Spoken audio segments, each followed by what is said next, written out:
Abandon all hope, ye who enter here.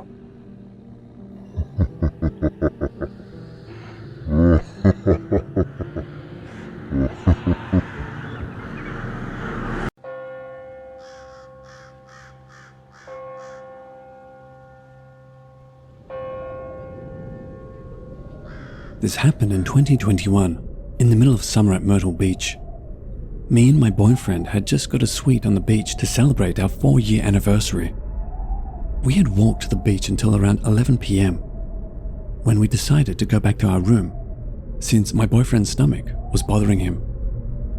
We get back to the room and he decides to lay down. I decided to go on the balcony and watch the ocean under the night sky.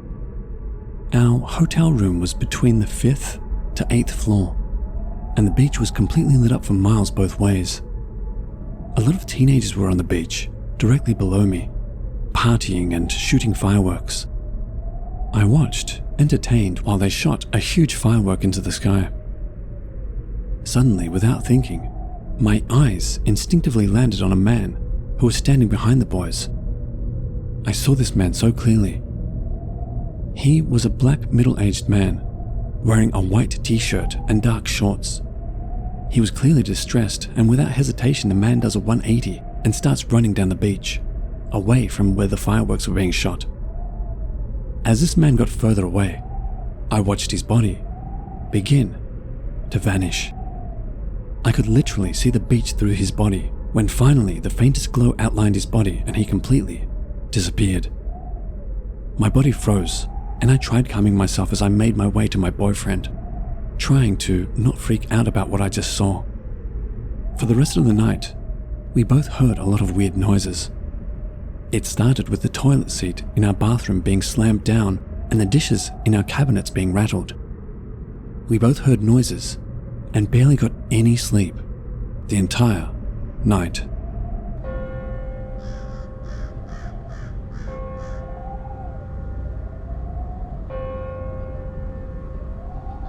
This is a true story and happened several years ago. I remembered it was a good friend's birthday. Me and a group of other friends decided to celebrate it by drinking at Sentosa late at night, around 3 a.m. Since it was a weekday, the beach was empty. We were relaxing on the beach when the birthday girl suddenly stood up, ran to the sea, and started shouting vulgarities. Thinking it was a joke, we decided to ignore her. But something weird happened. When she was knee-deep in the water, she faced us, but her eyes stared into nothingness and started laughing hysterically. Like those Pontiacs or ghosts in the movies. So anyway, we know something was amiss and ran to get her out of the sea before she did anything stupid. Just as she left the water, she collapsed and started mumbling something inaudible. This was when we knew something was up and decided to leave ASAP. Me and the other guy who got her out of the water were in charge of keeping a close eye on her, while the others started packing up. The girl suddenly stood up and started dancing like those in the Kuda Kempeng group. We tried to stop her, but we couldn't. It was as if she gained some superhuman strength. We didn't know what to do. She started waving her hands as if gesturing, something to join her dance. I use the word something loosely here because she was gesturing towards the nearby forest. Fortunately, a Malay man was walking by when the commotion was taking place. He started reading some Quranic verses, and she collapsed again. But this time, unconscious. We thanked the guy, took our things and ran to the main road to flag for a taxi. Another girl offered to take the birthday girl to sleep at her house. The next day, the girl had no memory whatsoever about anything the day before. We informed the parents, and the parents took her to a bomo. The bomo did some rituals and gave her a talisman to wear, but did not explain much. To this day, we still have no idea what went wrong, but she is still wearing the talisman.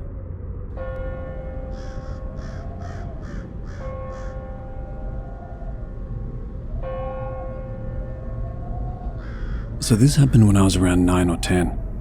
I'm from Australia, Growing up, my dad decided to move to the Mornington Peninsula, Victoria. So that meant every second weekend in summer when I went to stay with him, we went to the beach. Being on a peninsula, there were so many beaches to choose from. We were never starved for choices. Not sure how the decision was made. I think it was mainly dependent on how tired my stepmom was. Me and my cousin's favorite beach was a back beach that had really big waves. Not big enough to be popular with surfers, but big enough for us to bodyboard. I can't really remember the name of the beach. It was over 30 years ago. But I want to say Sorrento Back Beach. I know it definitely started with an S, but I'm not sure if it was as far as Sorrento. It was a super hot day in the summer vacation. I was staying at my dad's for the week with my cousin. Somehow we convinced my stepmom to take us to our favorite beach. I didn't get why she didn't like this beach much when I was a kid, but thinking back to it now as an adult, I do. It was always full of the rowdiest kids, and the water was too rough to enjoy a leisurely swim. My cousin had boogie boards but didn't bring them on that vacation, so me and him resorted to body surfing, which is just riding the waves with our body and no board or equipment. We actually did this a lot since one of the two boards was his sister's, and she didn't always let us bring hers for me to use. We were in the water with a mass of other kids, all riding the waves back to the shore as best we could on our chests. I was hiking back out after a huge wave when another wave came towards us. I wasn't out deep enough and it wasn't anything special, so I chose to just jump over it.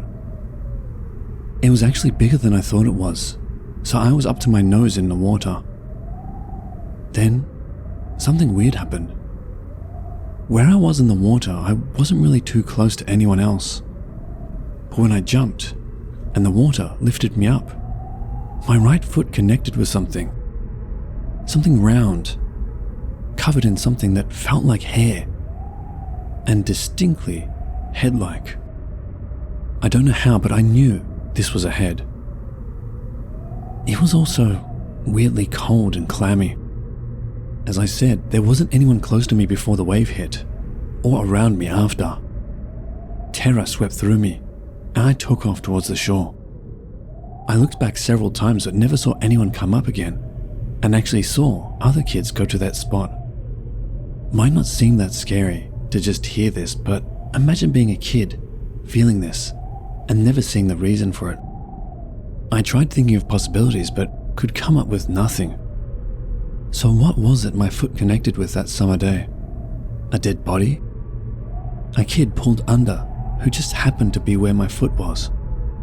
A prankster? If it was a prankster, surely they would have laughed about it with their friends, but I saw no one submerge. Also, why was it so cold? If it was a dead body, the beach would have been closed, but it wasn't. I never heard about it on the news either. I was never keen to go back to that beach, but never told anyone why. Anytime we did go there, I just made sure to never go out too deep.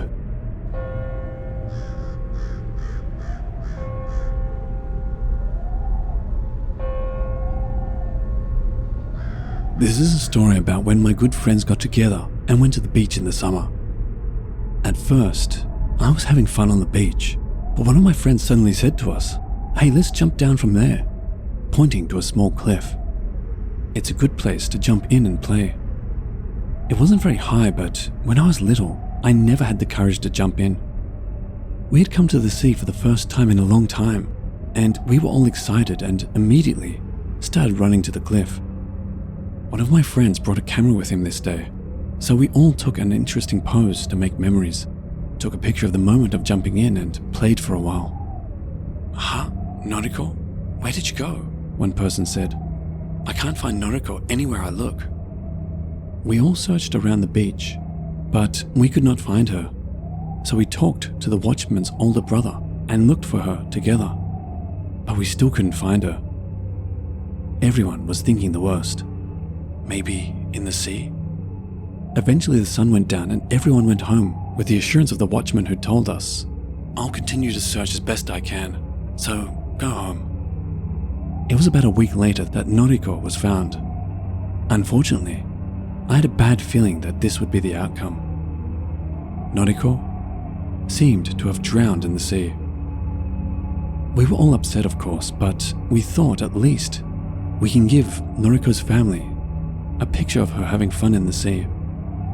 Her last memory, a happy one. However, the owner of the photo, Yutaka, was not very enthusiastic. When I questioned him, he said that there was something strange with that picture. We were shocked by Yutaka's attitude, and we didn't want to talk to him much, so eventually he just tells us to come and see the picture for ourselves. In the picture, there was everyone who seemed to be having fun, and of course, Noriko. "What's the problem? It's a good picture." "Watch until the end," Yutaka replied. The last picture that came out was one of the moment when Noriko jumped into the sea in a playful pose. Behind him, many white hands extending from the sea were clearly reflected.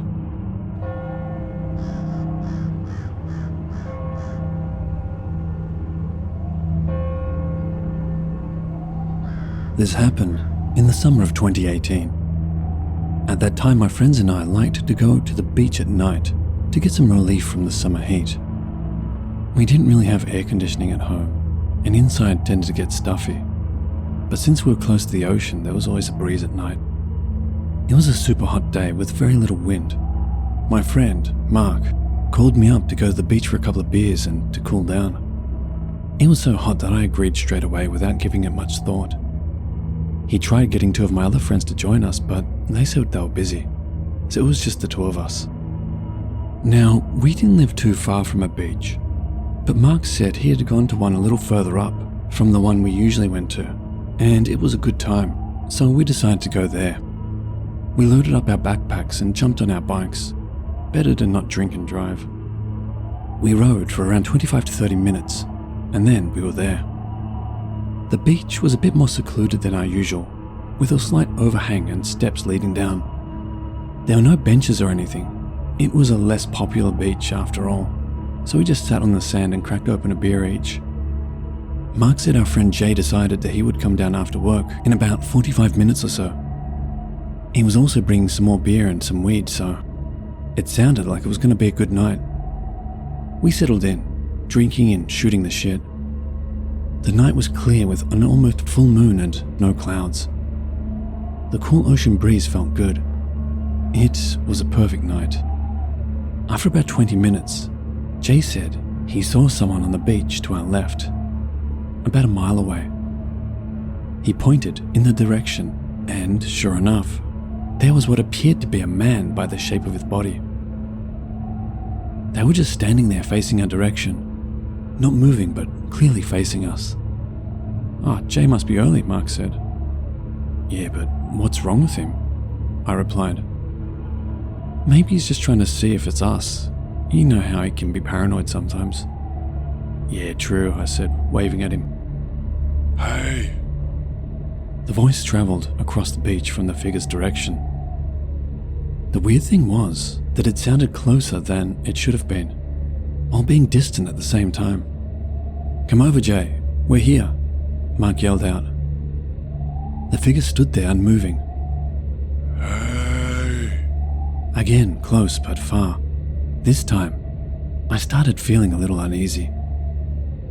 "Mark, I don't think it's Jay," I said. "Yeah," Mark murmured.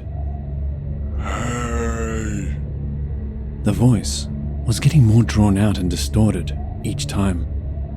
Was it closer to us? I couldn't quite tell in the low light. Then suddenly the figure just seemed to gradually fade away. "What the hell?" Mark said in a small voice, visibly shaken. "We should leave," I said. Hey! This time it was behind us, but right in my ear at the same time. That was it. We grabbed what we could and ran to our bikes. The fear we felt was so primal. I've never been so scared in my life, and from his expression, I'm sure Mark felt the same way. We rode the whole way home in silence before we stopped to calm down. It was then that I remembered Jay and gave him a call. He was halfway there, and I told him to just come to my place without explaining. When he arrived, we explained the story to him, and he kinda just laughed it off, but looked a little creeped out. I don't know what we experienced that day, but I was never comfortable going to the beach at night again, and we never went back to that particular beach.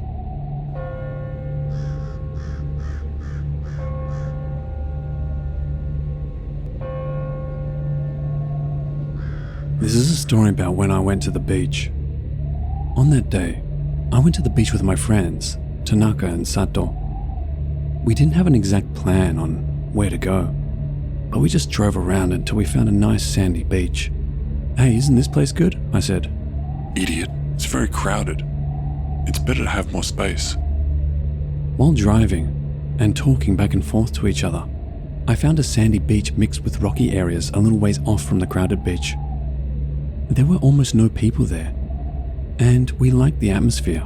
It looked like a secret place, so we decided to stop the car and stay there. Before entering the sea, we inflated our floating rings and float mats that we had brought along with us.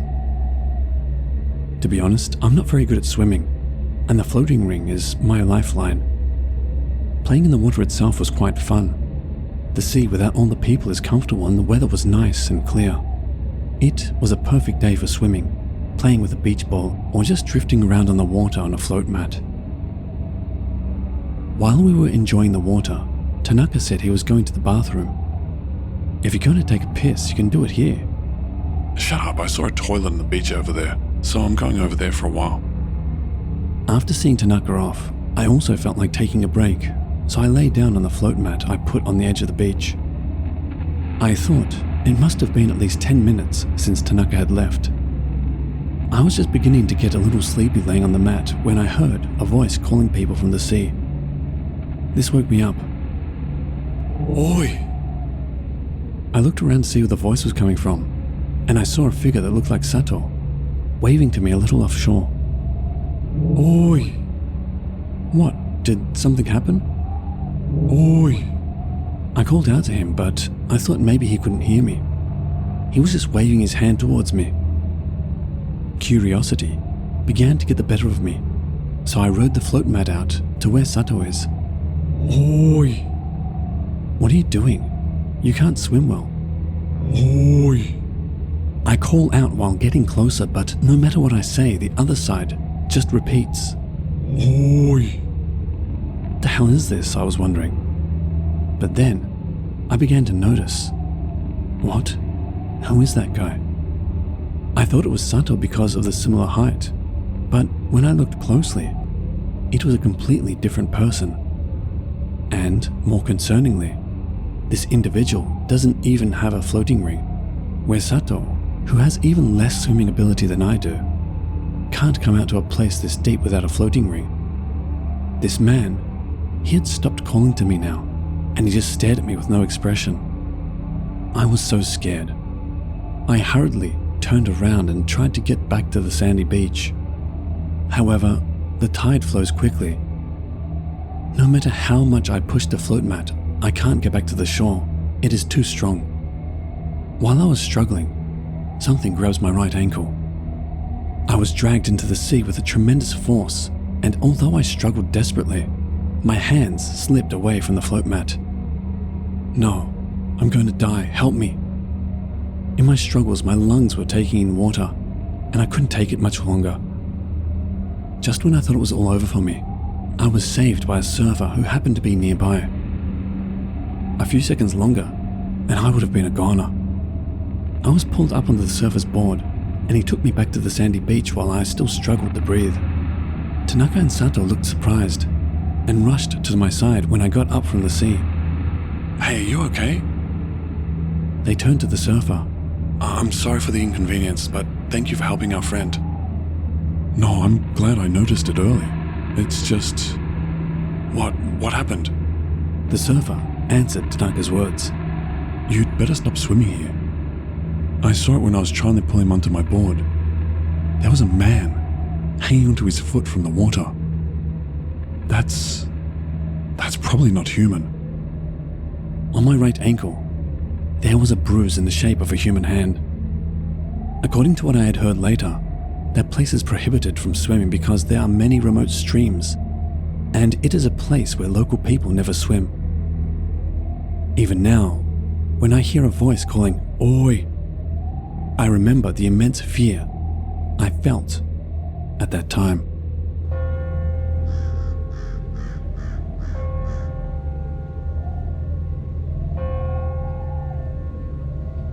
This happened to me on the Gold Coast, Australia. It was around 2003, I believe.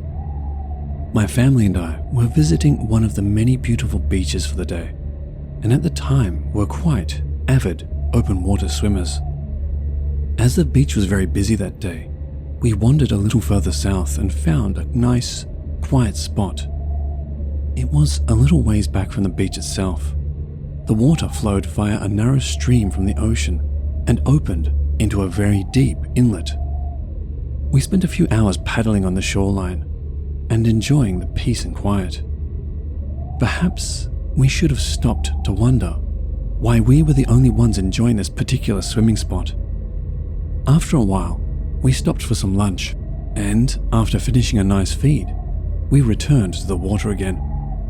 My mother and I, being quite the fitness fanatics at the time, decided we would challenge each other to a race across the inlet. So off we went. About halfway across, I started feeling kind of wrong. I can't explain what it was that I felt in that moment. It wasn't fear. It wasn't panic. I just felt like I needed to get to that shoreline. I'm not sure if my mother felt the same thing or if she was just taking our race a little too seriously, but her pace quickened too. When we got to the other side, we climbed up onto the shoreline, ready to start the walk around to where we left the rest of our family. We were walking, talking, laughing, when suddenly my mother fell silent and her gaze fixed upon something up ahead. I followed her gaze and noticed a sign that had not been visible from the other side where we had been swimming. I felt my body tense up as I read the sign. Bull sharks inhabit this inlet. Swimming strictly prohibited. A cold fear washed over me. For those of you unaware, bull sharks are among the most aggressive species of shark. Most sharks will stay away from you, being very shy creatures by nature. Bull sharks, however, are extremely territorial and are far more likely to rip you apart, entirely unprovoked. 2 weeks later, I read in the paper that an 80-year-old man was killed in a bull shark attack, swimming in that exact same spot. It haunts me to this day, thinking back to that moment, thinking how easily that death could have been us, thinking how probable it is that it was almost us, the two of us, flailing atop deep, dark water. Dozens of pairs of beady black eyes staring up at us, any one of them ready and waiting to grab us without a second's hesitation and drag us down into the depths. Looking back, I cannot believe that we actually went out there. Yet, there we were, helpless, exposed, and vulnerable, without a clue in the world. Absolutely no idea what was down there.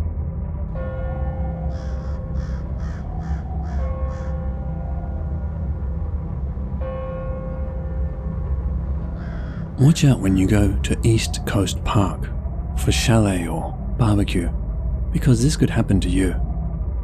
I don't know whether this really happens or not, but it was told to me by a friend of mine, Izhad. Since I got a computer and stuff, he hopes that I can pass his story on to people out there and make it known to them that there are such things in this world. This is the true life account of my friend's close brush with death. According to him, the story took place during his picnic trip with his family members to East Coast. It was like a normal activity that the family would do on a Saturday night. As usual, they would set up a tent and his mother would be busy preparing sandwiches and stuff, whereas his father would go to the jetty to try his luck at fishing. He and his sister, Nana, would usually go rollerblading as they love the cool morning breeze passing them as they blade. However, that night the siblings were too tired, so much so that they didn't have the strength to do their normal rollerblading. All they wanted to do was sit in the tent and waste time. Out of boredom, Izard, who belongs to the video photography club at school, decided to take some photographs of the scenery of East Coast at night. He felt that it would be the only enjoyable thing to do other than sitting in the tent, which was so hot, it felt like it was barbecuing them alive. He searched his bag for his camera, which he would never leave home without. He is a very enthusiastic photographer, and he feels that he should be prepared, as great scenery and unbelievable expressions on people might turn up any time. He and his siblings had taken a few shots here and there. Izard had a very strong feeling that the film of the camera would reveal his best work. He just couldn't wait to finish that film. Damn it, it's going to be the last shot. Hey Nana, give me the nicest pose you can give, Izard said to his sister, who was a real, true beauty. And so Nana lied down on the pathway, posed just like any models would do. Izard had a strong feeling about the next shot he intended to take. The bushes beside her and a little touch of moonlight on her face really brought out the beauty in her. Just as he was about to take a shot, the bushes rattled and a very strong gust of wind blew past. Izard was shocked. Nana shouted at him, "Hey, come on, it's getting cold out here.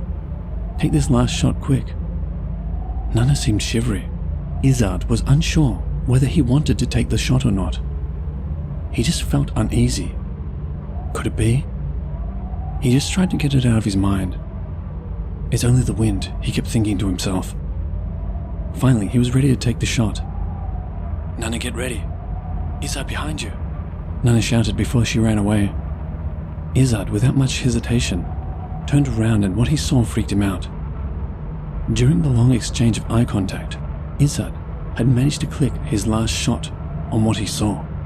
Amazingly, he was sure that the camera clicked a few times when it was supposed to be the last shot. After that, he fainted. When the film was developed, all his earlier shots were found to be not taken, and all the shots turned out to be the last shot. And it is a very frightening picture.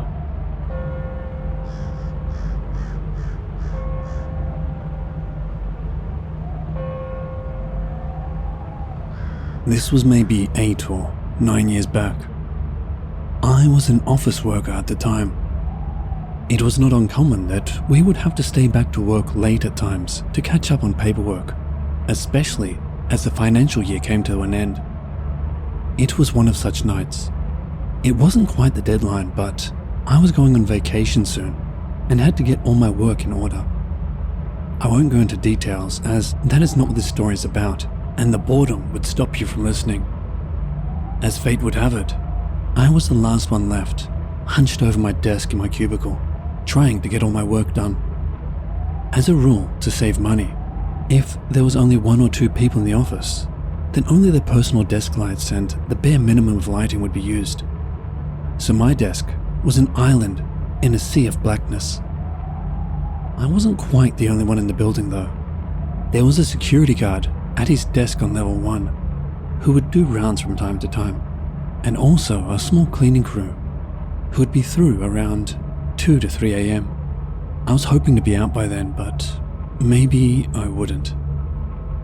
So I was at my desk, hating my life, dreaming of the vacation I was going on, and really seriously thinking if I wanted to come back to this. My mind was wandering too easily and not focusing on the task at hand, so I decided to go to the break room to get a much-needed coffee. I stood up and slowly made my way to the hallway that led to my goal. The hallways also had minimal lighting, kinda dehumanizing, working so hard to make the company money, and they won't even light the hallway properly for my hard-working ass. I get to the break room and switch on the light. I fill the coffee maker and switch it on. The way I was going, I figured I was going to be there a while. Luckily, the next day was a Saturday, so I wouldn't be working. As I was waiting for the coffee to make, I started getting an uneasy feeling, like a prickling at the back of my head and tunnel vision. I felt like I should just take off running, like a flight response, but I had no idea why. It was just the same break room that I frequented every day. I just guessed I was overtired and unused to working back so late alone. There was usually at least one or two others, but being all alone was a first for me. The coffee maker was doing that gurgling thing it does when it's almost finished. But at the same time, I'm sure I could hear a similar gurgling out in the hallway. Or was it in another room and I'm hearing it through the wall? Or back where the desks and cubicles are? I figured the silence and aloneness was playing with my head and my imagination was running wild. Although no amount of rationalizing could shake the uneasiness I felt. I just focused on the task at hand and made my coffee. As I opened the fridge to fetch the milk, I had the most overwhelming feeling that someone was right behind me. I stopped what I was doing and spun around. I was alone. But as I turned back to the fridge, something in the hallway caught my eye. I could have sworn I saw a head peeking in from the side of the doorway at me. It was like a normal guy, but someone had adjusted the contrast way too much, if that makes sense. Like the features were extremely shadowed and the eyes were more like dark pits. But it was only for a split second. I felt a weird mix of feelings at that moment. I was extremely creeped out, but at the same time relieved that I wasn't alone. And most of all, mad that whoever was with me was trying to spook me so much. Anger won out over the other emotions, and I ran out to the hallway on reflex. There was no one there. Feeling a little embarrassed that, as a grown man, I was letting being alone at night in my office freak me out so much. I quickly finished making my coffee and forced myself to return to my cubicle at a regular pace rather than hurried. I was just freaking myself out. If I rush, it'll only make me panic even more. I sat back at my cubicle, sipped my coffee, and got back to work. The coffee was gradually making me feel a bit better, as was focusing on my work, but I just couldn't shake the feeling someone was behind me, watching me, getting closer each time I stopped to think about it. I just hunkered down and got into my work. As time went on, I kept feeling some kind of breeze or wind brush against my neck, legs, arm. It was faint, so maybe just paranoia? I looked at my clock, 12:30 a.m. I was staying back later than I wanted. Then, the whispering started. Faint at first, but every so often, it would go past my ear with that breeze thing I experienced before. I kept trying to tell myself I was just tired, needed rest, was imagining things. Just gotta finish my work. Just 30 minutes more. Then, my lamp, the only light on the floor, started flickering. It must just be the globe, I told myself. Only 30 minutes, 50 minutes tops. I just kept trying to convince myself so I could finish and go home. Just when I thought it couldn't get any worse, things intensified to a level I couldn't rationalize away. The cubicle, two to my left, started to shake. Like the start of an earthquake, if you've ever experienced that. Then it stopped, briefly, only to resume in the cubicle right next to mine. I started packing my stuff up in a panic. Then it stopped. I waited in shock, planning my next move. It didn't resume. I started trying to decide what to do. It had stopped for about 5 minutes. Was it over? Just when I started to relax, my whole cubicle and desk started to shake violently. That was it. I was out. I grabbed whatever was close at hand. Luckily, my keys and wallet were in my jacket, which I made sure to grab. Unfortunately, in my panic, I only grabbed a third of what I needed to complete my work. But I didn't care. I was done. I rushed out so fast. When I passed the security guard in my mad dash out, he called after me, questioning me. But I couldn't understand. I was in such a panic. Call me a coward, but this was just too much. I changed jobs after my vacation. There was no way I could continue to work somewhere where I experienced such a terrifying event.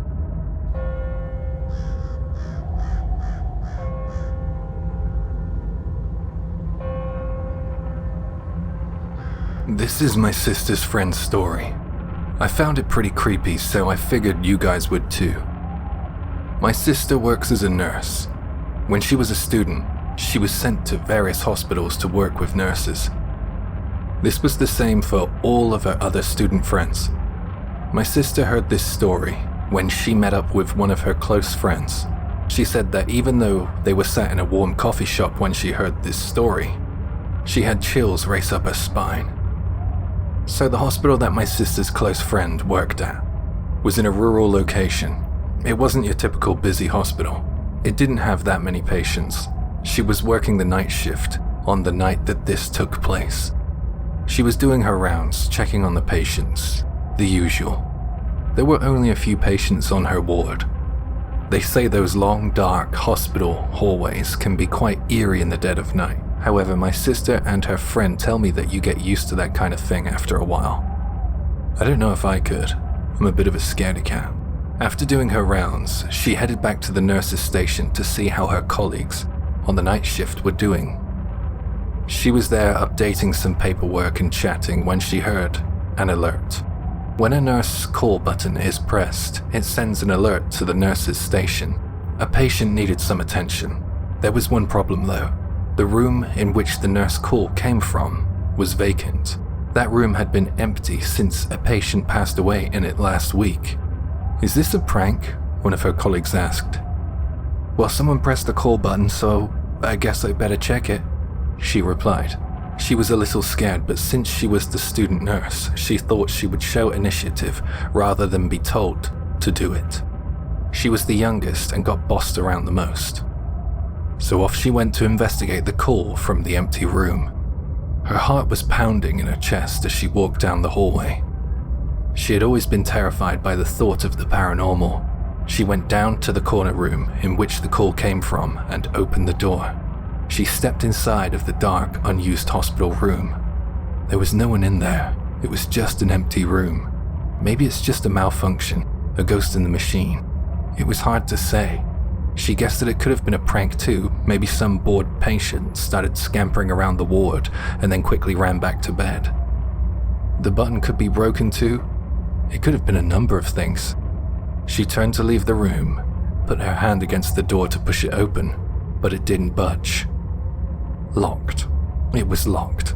How on earth? She began to panic. She started beating her hands against the door. All her logical thoughts had gone out of the window now. She was thinking of the paranormal. She knew that the call could only come when a button was pressed. Something called her into that hospital room, and now that same something didn't want her to leave. One of her colleagues came rushing over to the room she was trapped in and opened it from the outside. My sister's friend was an absolute mess. She was completely petrified. She said that she didn't feel alone in that room. Something was hiding in the shadows with her. Hospitals can be pretty scary places when you think about all that goes on in there. I mean, there must be some residual energy trapped in some of the rooms. She requested a transfer to a different hospital after that frightening experience. I wonder what it must have felt like to be trapped in that dark room, unable to get out.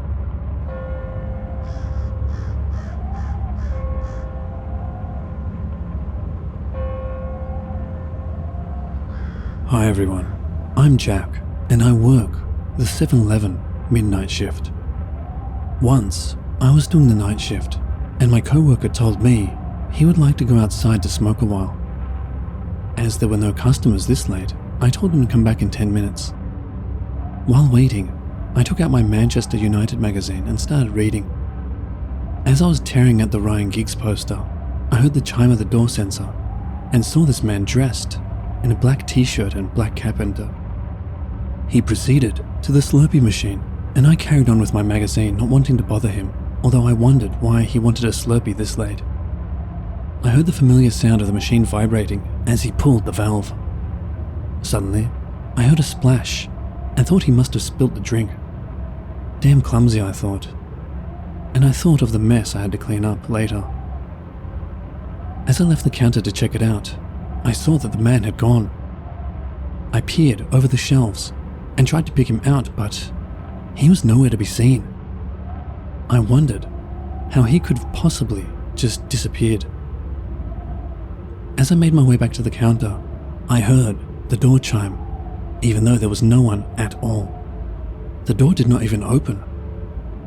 I returned to the machine and, to my amazement, there was no spillage. I was so scared, I almost peed my pants. Don't laugh. Then my co-worker came back. I tried to tell him, but he just told me I had a screw loose. That idiot. Was I just seeing things? Or was it really a dead man buying a drink? I never allowed my co-worker to go out for a smoke again.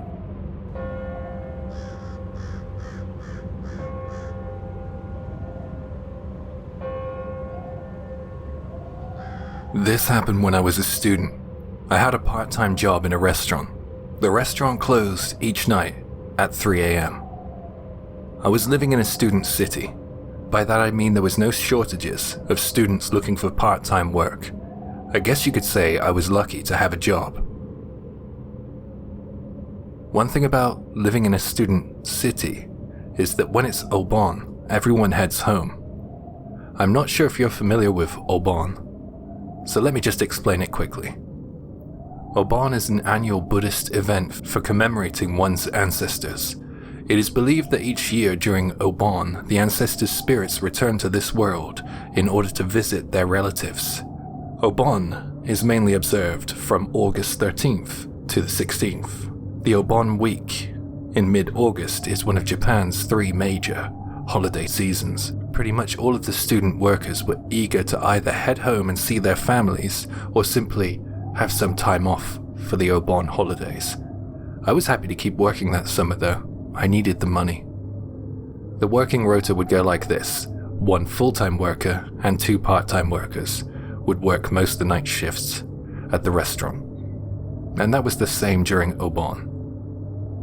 The restaurant was in the middle of a row of houses. It was a renovated property.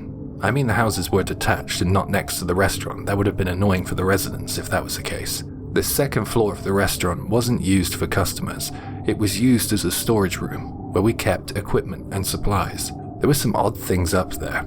I don't know if the stuff up there belonged to the owner of the store, but there were family photos and a Buddhist altar. I never liked going up there at night when I was sent to get supplies.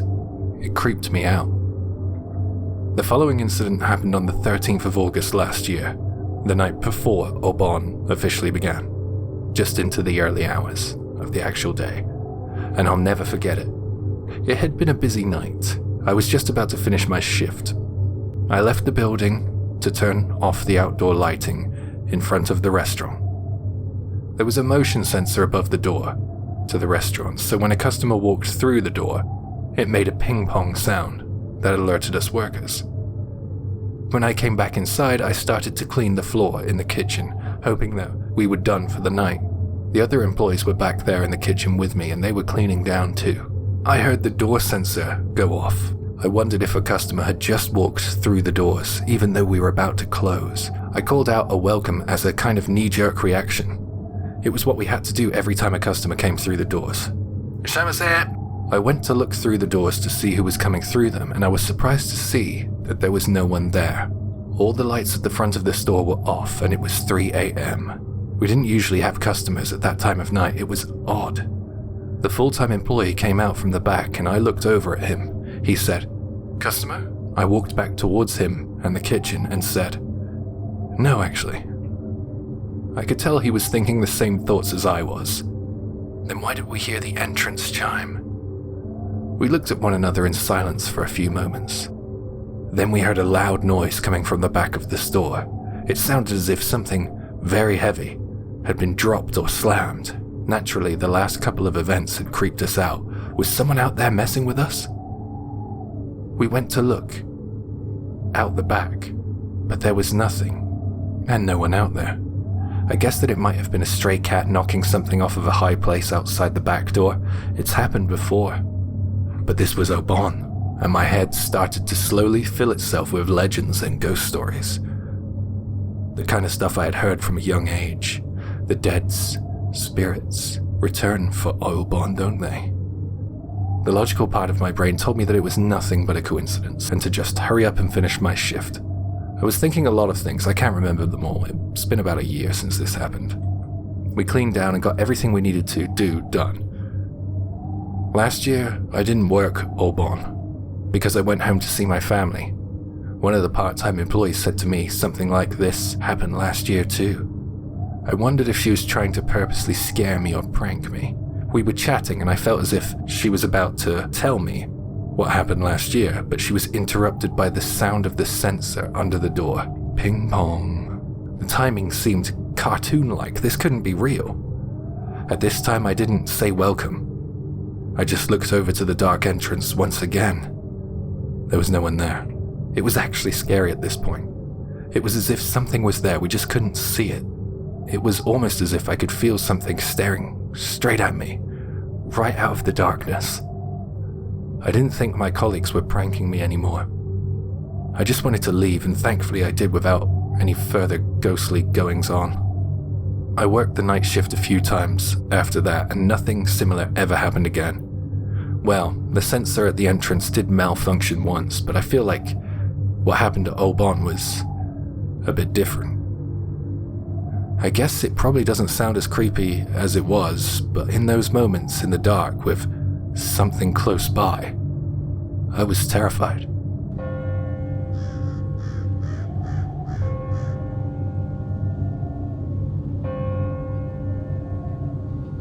I've worked at a nursing home for the last 12 years, going on 13 this year. I work nights pretty much exclusively, and I'm very used to this place being in a much more liminal state than day shift sees. Empty halls, dim lights, far fewer people. It's not scary, it's strangely comfortable. That being said, a lot of people who have worked this shift with me claim we're haunted by at least a few different people who used to work or live here. I've personally only witnessed a few things, and none of them felt really malicious and have other explanations, so I just roll with it and move on. Here's a few things they've told me about, or that I've seen. 1. A woman in a brown skirt and jacket is sometimes seen by the CNAs walking the halls. If she goes into a room, we need to keep an eye on the resident because they're likely going to have health issues in the next 24 hours. More than one nurse has told me this is the case. I've never seen the woman, but they swear she's here, and she's the ghost of a former RN who is still doing rounds. 2. One of the units has a friendly little girl apparition apparently. Granted, a lot of our residents have dementia and tend to tell us things that aren't there all the time. Bugs, dogs, that kind of thing. But there's been very consistent reports of residents seeing this cute and sweet girl and talking to her, only to die the very next day, despite not really having any conditions that tank suddenly like that. But it only happens on this one unit, and no other ones in the building. Staff that work there regularly will always find an excuse to have a doctor see residents who start saying they've seen a little girl, even if they don't have any external signs of distress or anything. 3. Cold spots. People complain about these frequently, and sometimes it's just the roof fans blowing cool air into a hallway. At least once though, it was definitely a little more sinister. For a month or so after an ordinary resident passed a few years back, anytime someone went in the room they died in, they'd complain how cold it was. It was always a few degrees colder in there than the rest of the hall, even with the windows shut. Maintenance couldn't find a good reason for it, and it eventually just stopped on its own. But people hated going in there and said it felt like someone was watching and staring daggers into you. 4. Charts falling down. When we still used paper charts, more than once they'd have been completely settled on a shelf 1 second, and the next, a bunch would just fall to the floor. I saw that one a few times over the years, ranging from one chart to a solid dozen. No one could find a reason for that one either. Everything was stable and the shelves were level. The charts would just dump onto the floor. 5. Electronic nonsense. Okay, this one is my baby. I love this entity, or entities if they're a thing. And they're about the only ones I'll actively say are here when people ask. Everything electrical or electronic in this building acts strangely. It's not bad strange. Nothing life-threatening or anything. But call lights will go on and off on their own. Room lights and fans do the same. Sometimes the computers aren't right either. And the phones spent a week flickering in and out of static at one point. If it were just stuff that was plugged in, I would say it's just a messed up wiring situation, and that probably does play a part. But there's also several cases of battery-powered electronics doing this sort of thing. When we still had chair and bed alarms for people prone to dangerous self-transfers, they would go off when there was no one on them at all, or when people were completely still on them and asleep. The second you investigate by looking into the room, they'd stop. I liken this one to a bunch of playful kids, and I found when you're polite and ask, things sort almost immediately after. Weird stuff. 6. A few years back, I was sitting with a resident who was in the process of passing on. It was one of those this will likely be any minute situations, and their family was all in other states, and it would take a few days for them to get in. I don't like people to be alone in those moments, if I can help it, so I pulled up a chair and sat at bedside, talking to them, just so they had a voice. At the exact time the resident breathed their last, a music box that had been closed in a drawer near them started playing. As far as I knew, that music box had been broken for months prior to this, but the resident didn't want to get rid of it because grandchildren had given it to them. The box stopped when I took it out and opened it up, and I couldn't get it to work again afterward. It was really nice, like they were telling me they were all right now or something. There you go, the stories I remember from the night shift where I work. Make of them what you will.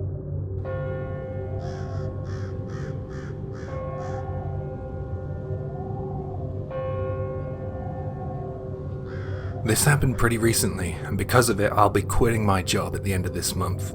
My current job is to deliver papers to homes in the mountains, basically in the middle of nowhere. It's tough because I start work at midnight in order to get all of my deliveries done, and it doesn't exactly pay well, but it's good to be working, especially when you're young. You have your own money and it's nice, right? Anyway, like I said, I start at midnight and I don't finish until the sun comes up, and sometimes in the darker months, the sun doesn't come up at all. Being out in the mountains alone at night can be pretty spooky, as I'm sure you can imagine. I want to share my recent scary experience with you. It happened this winter. I had gotten used to the rhythm of deliveries by that point. It was around winter time that the newspaper company I worked for was trying to expand their business. This meant that there would be more work for me. I was excited to earn a bit more money, but over time, it became more and more time-consuming. Basically, a subscription would come in, and then it would be down to me to deliver it to the customer. So, I'm usually riding my bike around with a map because signal is a no-go in the mountains. And I don't mean a push bike, by the way. I mean a really low-quality motorbike. Low CCs. The people who buy these subscriptions have the amazing ability to be unfindable. It never felt as if it was straightforward. I had one of those subscription jobs on that winter's night. I knew the address, and I knew it wasn't going to be an easy night. There were a few roads through forest areas, and even worse was the fact that some of the roads were very narrow. I could barely ride my bike along them. I set off and rode my bike right up to the point where the narrow roads began. Since it was winter, I figured it would be safer if I just parked up my bike and delivered the subscription on foot. There was a footpath after all. There was a postbox at the end of the customer's drive. It was a short distance from the house. I started down the sloped road towards the postbox, and then I froze in my tracks. I heard the sound of a dog barking. No, not just one dog. It sounded like there were at least two. I thought not much of it and approached the postbox with the subscription in hand. It was still pretty much pitch black out, despite it being early morning. As I approached, I noticed a light go on at the front door. There was an old lady stood outside, under the porch. Seeing her gave me a fright. I thought to myself, wow, someone's super eager for the morning paper and this subscription. I figured that since she was out, I could literally put the subscription in her hand, so I approached her. I stopped when she started yelling at me. "Stop right there! What do you think you're doing?" "I'm delivering the newspaper." "And your subscription?" "The boss made us wear a uniform and we have to wear this ID card around our neck, as some customers, especially ones like this, who live in remote areas, can be skeptic of people they don't know. You know, stranger danger and all that." I raised my ID badge, as I assumed she could see me pretty well. "You expect me to believe that? You think that's proof?" She screamed at me. I could see the dogs, especially the whites of their teeth. They bared them at me while they snarled. The old woman then pulled out a pair of long gardening shears or scissors from behind her back and pointed them at me. I instinctively backed away. I just tried to remain as calm as possible. I was wondering if she was suffering with some kind of disease, maybe something like dementia.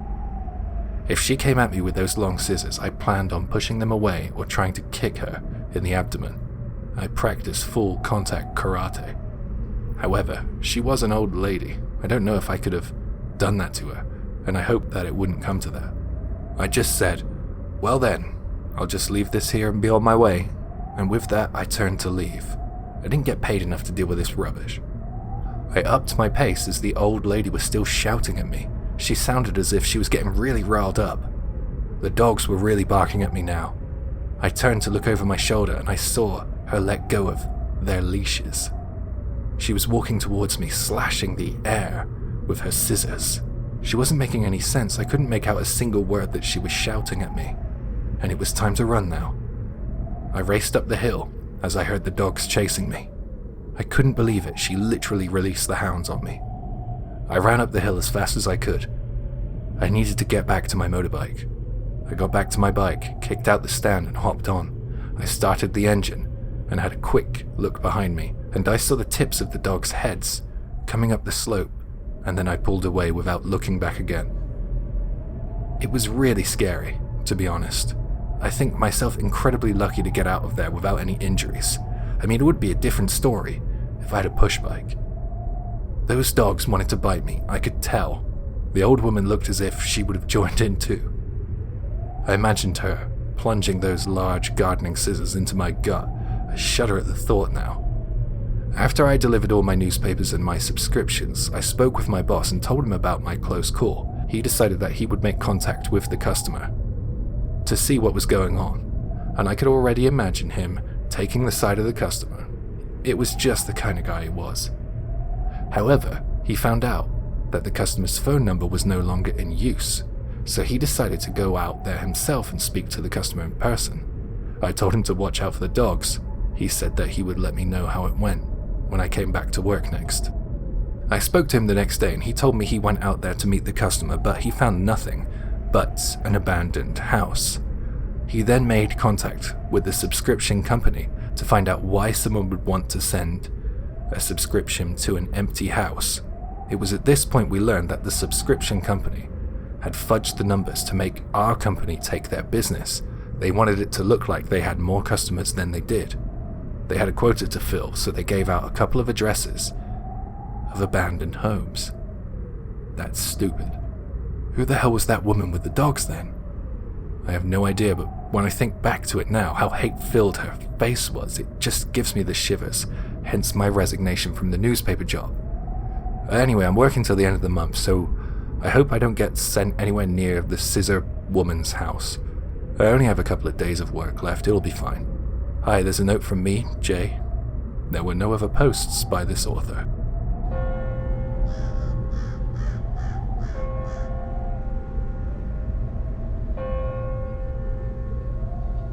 I was once working as a DJ for SBC. To be exact, As a radio announcer in the Malay section, I encountered many strange things during my duties in the studio. Most of them happened in the basement of the radio building. One night, as I was working night shift, there was nobody around. Inside the studio, we call it Conti, was so cold. I was on duty alone that night. Suddenly, I felt too cold, and not due to the aircon. I felt somebody or someone was blowing behind my back. I was so scared that I had to start packing my things. It was 11:30 p.m. before my duty ends at 12 midnight. So I packed all the records and tapes that had been used for broadcasting that night. But without my expectation, once I opened the door of one of the cupboards to keep all the records and tapes, suddenly I felt the wind was blowing very, very cold, and I could smell a nice fragrance like perfume. I heard a baby's voice calling out, "Mother, mother, mother." I was so shocked that I ran out of the Conti. Like, I don't know how to explain it. Imagine a baby's voice calling you mother. I was shivering all the way back home.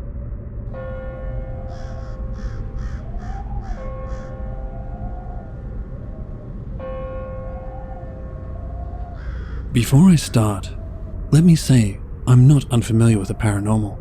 I've experienced whispers, shadow figures, sudden senses being triggered, etc. The only thing I haven't experienced is actually physically seeing a spirit. This leads me to my story. I work in a movie theater, so late nights are a normal thing. My co-workers are all pretty colorful people that tend to joke a lot, but almost all of us have one thing in common. We feel something off in one of the theaters. I first noticed it in the first month I worked there, and at first, it only felt like a mild discomfort. But as time went on, especially in February, the feeling only intensified. For clarification, it feels like something is constantly watching us with this intense malice. Like we shouldn't be there, and it wants us to know it. I had dealt with this intense feeling by just walking in and telling it that I was just getting in to do my job, and I'd be out of its hair in a few minutes. For a short time, that actually stopped it. Until February. February 2020, I was working late, making sure the bar glasses were collected, and it came to the time of the night where I had to go into this particular theater. I walked in and immediately, the feeling started up with far more malice than I was expecting. I gave it my usual spiel about getting out of there quick, but the feeling just intensified. I didn't find what I was looking for, so I decided to hightail it out of there, which usually helps. But this time, it decided to follow me. For context, I was moving at a near sprint, and this feeling went from somewhere in the middle of the screen to directly behind me. It stayed at my back the whole time I ran out of that theater and into the next before just disappearing. Now, the little silhouettes I see in the dark in my apartment have begun to increase in sightings, and I'm not sure what it is. Hopefully, someone has an answer for this because I haven't been back to work in a while, so I'm hoping to have some kind of answer on this thing.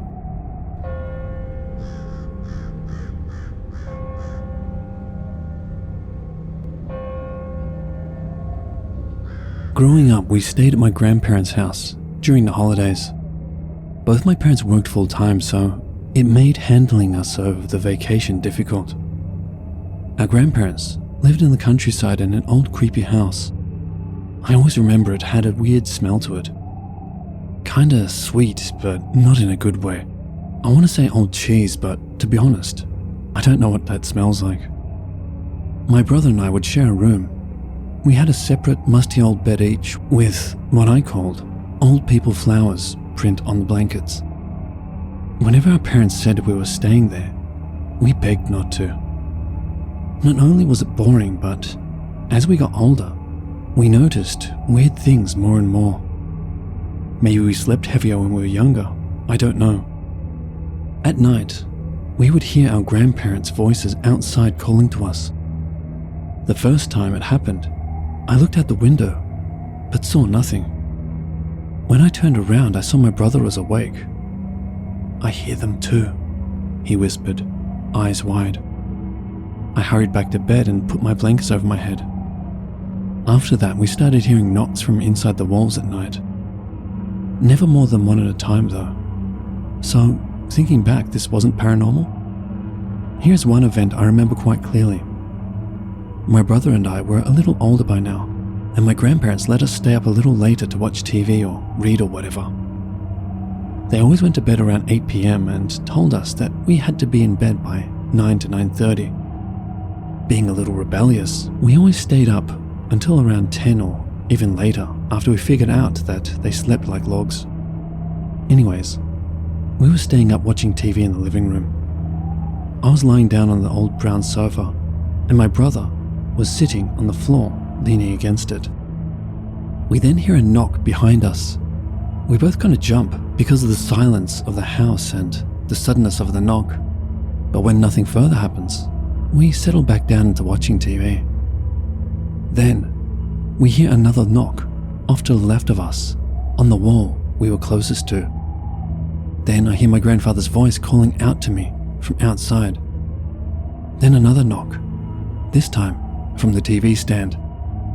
We ran so fast to our bedroom we didn't even turn off the TV. We dove under our covers and pulled the blankets over our heads. Unfortunately, the knocks and voices followed us, but somehow we fell asleep. We awoke to our grandfather yelling at us for leaving the TV on all night and wasting his money. We tried explaining what happened over breakfast, but our grandfather refused to believe us. Our grandmother just stayed silent. We begged our parents over the phone to let us come home early. They eventually relented. Our dad took time off work or something. After that, he always made alternate arrangements for our holidays. Talking to him later in life, he told us that he experienced the same kind of things as a kid and could tell by our terror that we were telling the truth.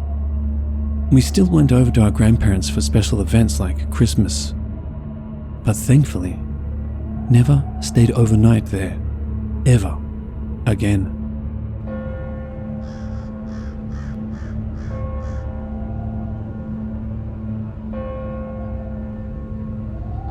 In my teens, when I lived with my parents, we would all hear a mimic off and on for years. Even my older sister said she experienced it before she moved out. I'd be playing video games with my door closed, and on more than one occasion, I've heard my mum call my name from down the hall.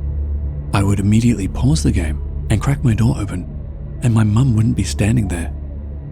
I'd search through the house, and of course she'd be sound asleep in her room, as she stopped in to say goodnight hours ago.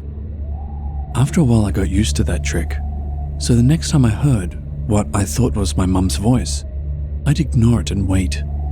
If it really was her, I could tell if she entered the hallway by watching the light from the crack under the door from my bed, because real mum would make her way to my room. If I didn't see those shadows, I knew it wasn't her. Only a handful of times have I heard any one of my other family members' voices while I was the only one home.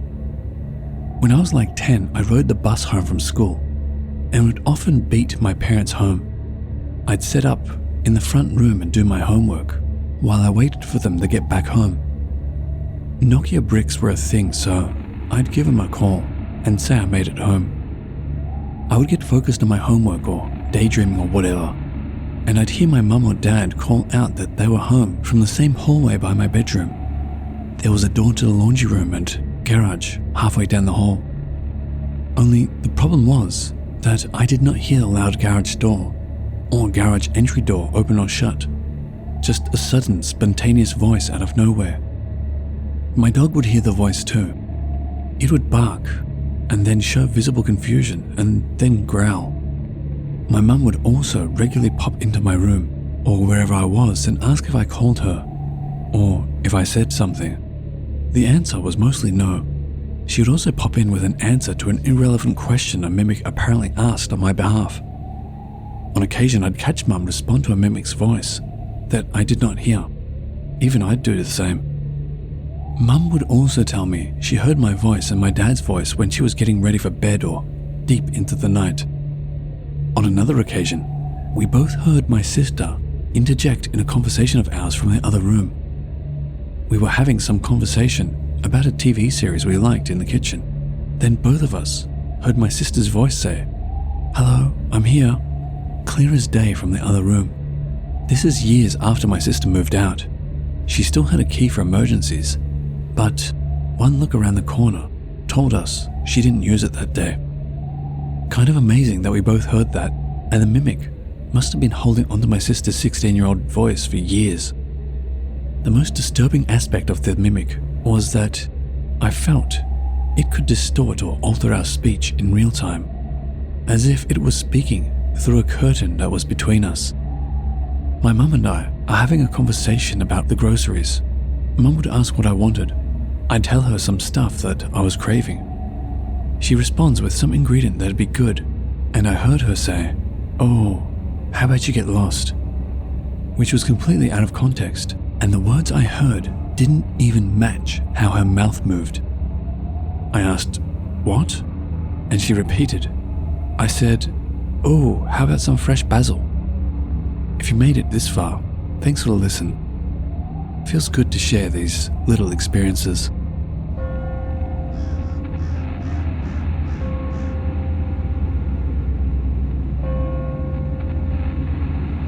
Okay, so back in the spring of 2006, I was a 10-year-old girl living in Idaho. My family weren't rich, not even really well off. On holidays, my parents would send us to our auntie's place because she had time off due to being a teacher, and my parents both worked full-time. There were 3 of us kids, myself included. Unfortunately though, my auntie was single at the time and only had one small spare bedroom. When I mean small, I mean it was probably only intended for storage. A single bed barely fit in it. So this meant our oldest sister, Rachel, stayed in there. And my younger sister, Becky, and I slept in the living room. One on the couch, one on cushions on the floor. Us kids had all experienced slightly creepy things over the years in this house. Yes, as small as it was still a house. Yet they were all so subtle. Individually, we could just dismiss them. But after this event, we all started sharing our experiences and realized something was going on and had been for quite some time. This event I'm about to describe still gives me chills to this day, and just thinking about it makes my eyes tear up. So it was the spring vacation. My sisters and I had spent the day playing around outside, doing kid stuff. You know, riding our bikes, playing around, etc. All within sight of the house, of course, stranger danger and all that. The day was warmer than usual and we were all kinda tired from our day, so I opted to go to bed early for us anyway, at around 10. My younger sister Becky and I chatted a bit while laying on our makeshift beds for sleep. Becky was suddenly not replying, so I knew she'd fallen asleep, so I settled myself in to go to sleep as well. It came easily and I was soon sleeping. I awoke in the middle of the night suddenly. No idea the time because it was dark, but I'd guess anywhere between 12 to 2 a.m. I had no way to know though. I lay there on the couch trying to get back to sleep when I thought I saw something near the end of the couch. Saw isn't the right word though, because I looked and looked as my eyes adjusted to the dark, but nothing was there. It was more that I sensed something. Starting to feel creeped out, I looked down at Becky to see if it was maybe her, but she was sleeping soundly. I pulled my blanket over my head and tried as hard as I could to convince myself that there was nothing there. With the blankets over my head, that sense that someone was at the end of the couch became so intense that it was overwhelming. I couldn't take it and threw the blanket off and peered in the direction. Nothing. Still unnerved, but glad no one was there, I settled back down to sleep. And then I heard it. "Sam, what are you doing?" The voice was so faint and familiar, like the speaker was trying to not wake Becky but also didn't want to whisper. It was coming from the end of the couch. "Sam, what are you doing?" This time a little louder, but exactly the same. It was my auntie's voice, but seemed devoid of any of the cheerfulness that she always had. "Aunt Sue?" I squeaked out, terrified but unsure what to do. "Sam, what are you doing?" This time, right behind my head. That was it. I jumped up and ran to my aunt's room as fast as I could, screaming the whole way. The commotion woke Becky up, who instinctively followed after me in a daze. I flung open the door to my aunt's room and of course she was still there, now sitting up in bed startled. I explained what happened as best as I could, and Becky and I slept in my aunt's bed with her for the rest of the stay. Unbelievably, my older sister Rachel slept through all of the commotion. That girl could sleep through anything. Weird things continued to happen to all of us there, and my aunt eventually moved. That was the scariest night of my life, and also the scariest thing to have happened to any of us in that house. I still have no idea what that was, and now cannot fall asleep on a couch, still to this day.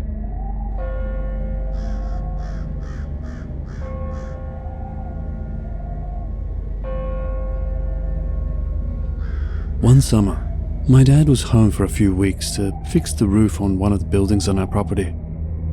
I was in a bad place health-wise, so I was mostly in the house, crocheting and watching scary movies. One day, it was pretty windy.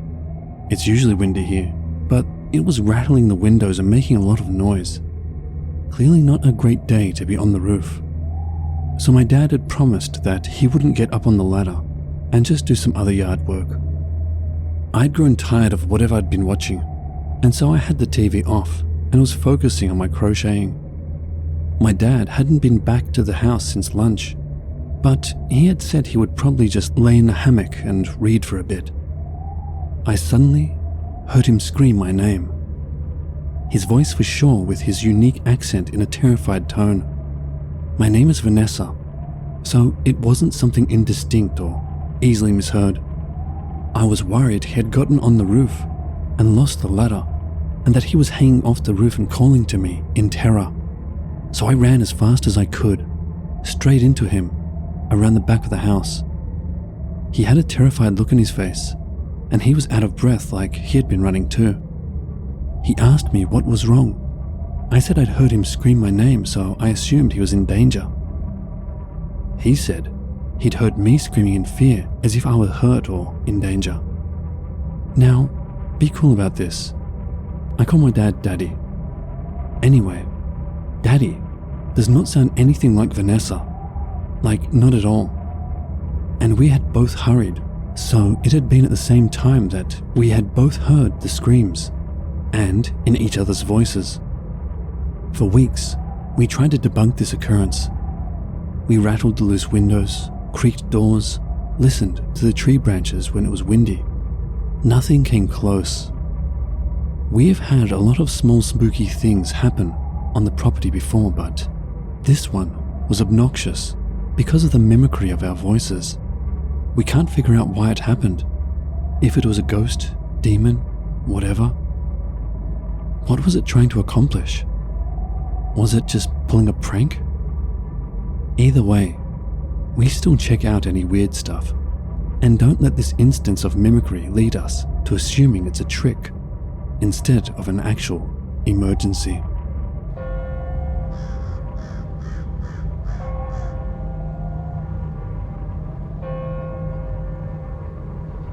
When I was in my early 20s, my friends and I would go camping often.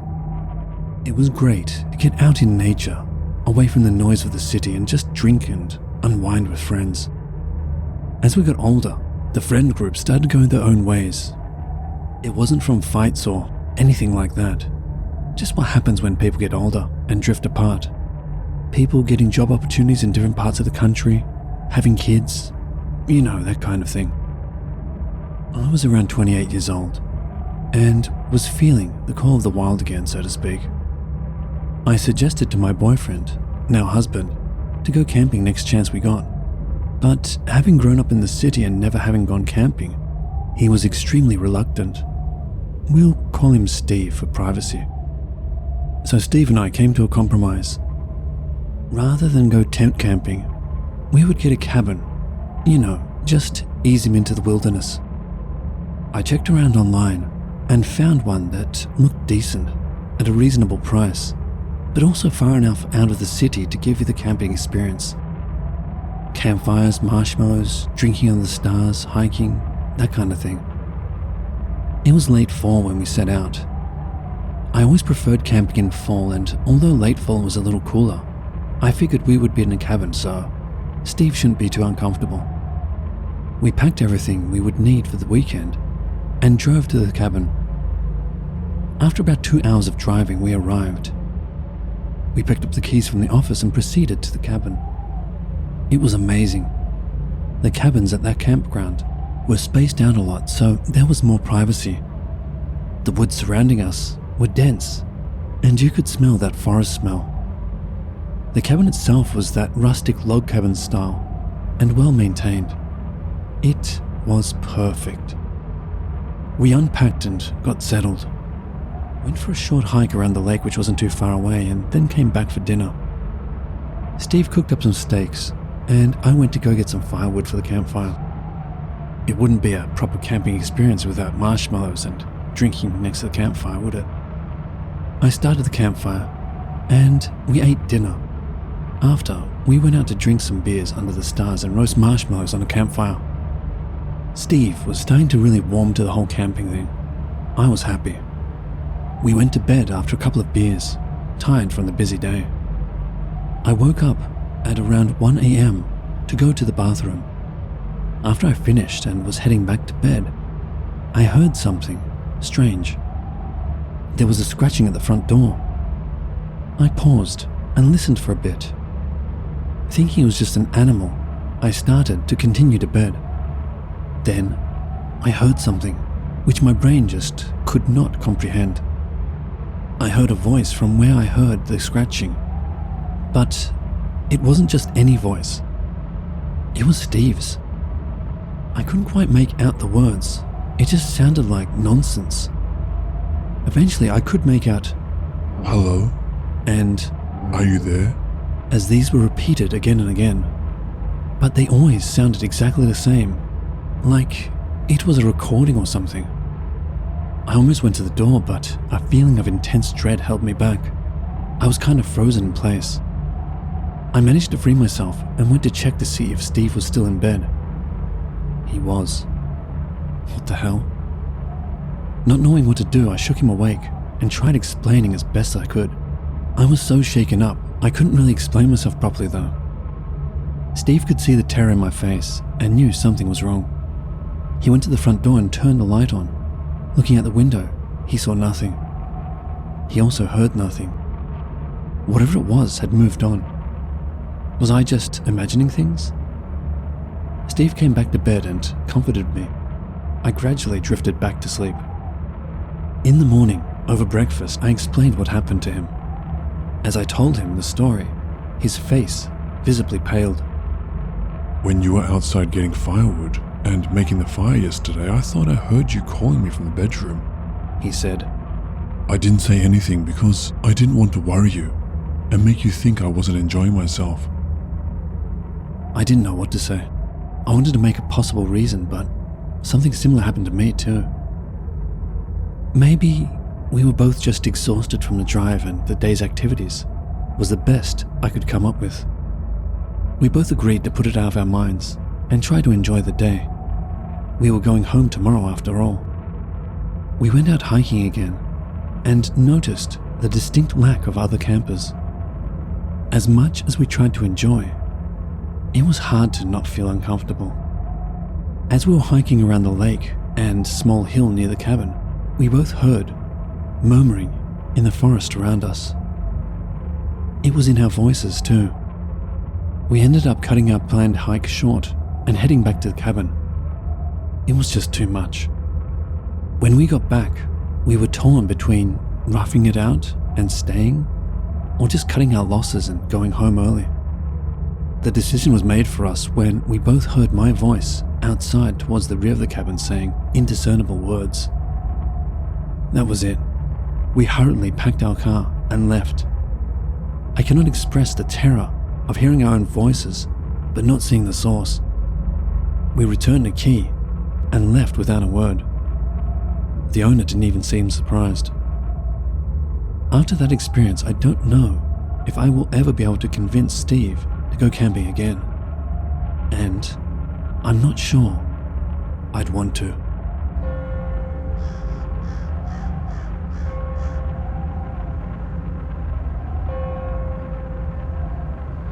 I have experienced paranormal things since I was a child. I've always been open and receptive to paranormal things, and possibly to a fault. When I started dating my now husband, I would tell him all sorts of stories of things that I experienced through my childhood and teenage years. He has always been fascinated by the paranormal, and my stories always intrigued him, but he never experienced anything himself until we moved in together. I've always been convinced that I had a clinger spirit that had attached itself to me somewhere in life and just stayed along for the ride. We've lived in different locations and always experienced the same things at each home. It was never anything malicious, and I always joked that my Casper was just doing things to say hi and let me know he's there. My husband just laughed it off because there was never a real issue and everything seemed harmless and playful. We have walked into our offices with our desk chairs spinning when no one was in the room. We have smart TVs, and they all rotate turning on in the middle of the night, as if someone is trying to watch TV, scrolling through the apps to select Netflix or Hulu. I've also seen it just run through the different HDMI options. Items that have specific locations, like keys, will end up in random places, like under the kitchen sink or in a sock drawer. We shut our closet doors at night, and we will wake up with them wide open.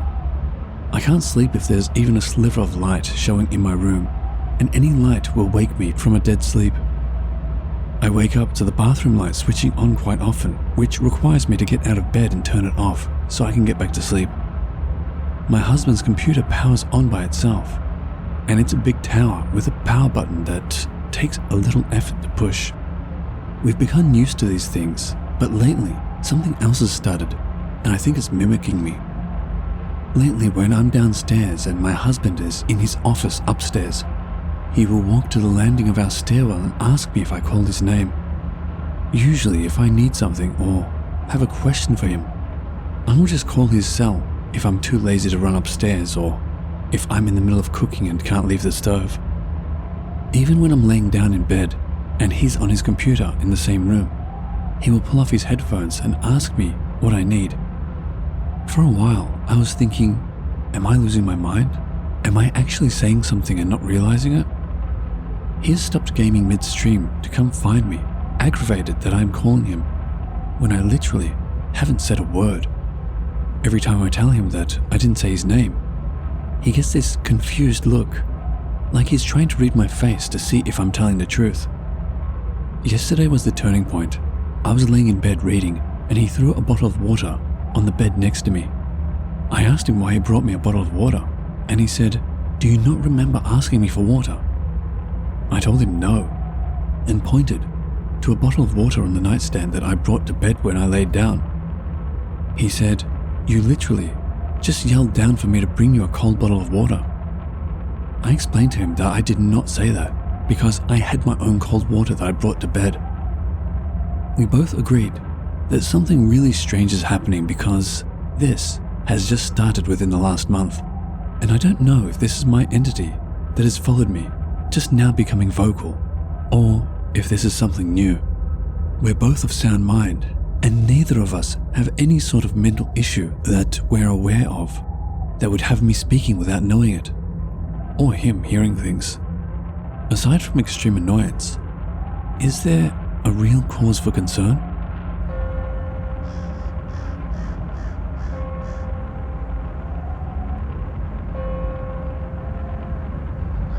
A few years ago, me and 3 of my buddies went for what was supposed to be an overnight hiking and camping trip in the Smokies. After about 3 hours of hiking, we were just starting to set up camp for the night when a freak thunderstorm hit us out of nowhere. We scrambled to pack our stuff and miraculously managed to find a very small cave. Luckily, not big enough for any animals to be hiding in it. It was more of a rocky alcove that had just enough space to shield the 4 of us from the rain. We spent the night in the cave. One of my friends even started showing symptoms of hypothermia, but thankfully, I had an emergency blanket in my backpack that helped him. The next morning, we tried to find our way back to the trail. It took us 2 hours of hiking to realize we were very lost. One of the 3 friends I had with me was an Eagle Scout, so that was definitely a huge boon. Secondly, I had one of those huge hiker backpacks and packed everything in it that I would need for exactly this type of situation, including a big freezer bag full of pre-packaged food such as trail mix and protein bars. The Eagle Scout helped us ration that food out between the 4 of us. Mostly though, we got really lucky, since none of that would have mattered if we hadn't been able to find a source of water. Late into the first day, when we realized that we were lost, we found a small stream that had been created from the thunderstorm. We followed that over the 3 days until it eventually flowed into a creek, then a river. We followed that river downstream until we eventually reached civilization. That river was our biggest savior, since it provided us with a source of fresh water. We all had Enos, which are basically portable hammocks that you can easily set up between 2 trees, so we slept in those every night. It took us 3 days to find our way back to civilization.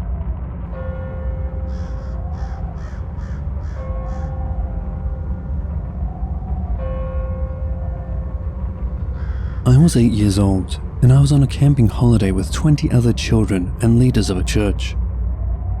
Our van broke down in a village about 11 p.m. While waiting for a recovery van, 2 of us wanted to use the public bathroom in the village. The lights were on in the public bathroom. As we walked towards the toilets, the lights started to flicker on and off, eventually staying off. We decided not to go in. Arriving at our destination in the early hours, we settled down for the next day. Later that evening, we were going to hike the local hills. It was getting dark and we were paired up and given torches. The 2 of us started to walk up the hill, and after 2 minutes walking, we noticed a strange shadow being about 60 yards ahead of us. We couldn't quite make out what it was, as our torch batteries were dying. It looked human in size, but we knew it wasn't human. We both screamed and ran back down the hill to our church leaders. We explained what we saw, but unfortunately no one believed us. I'm 32 now, and I have never forgotten that weekend. The best I can describe it as was a shadow person, but being honest, it could have been anything.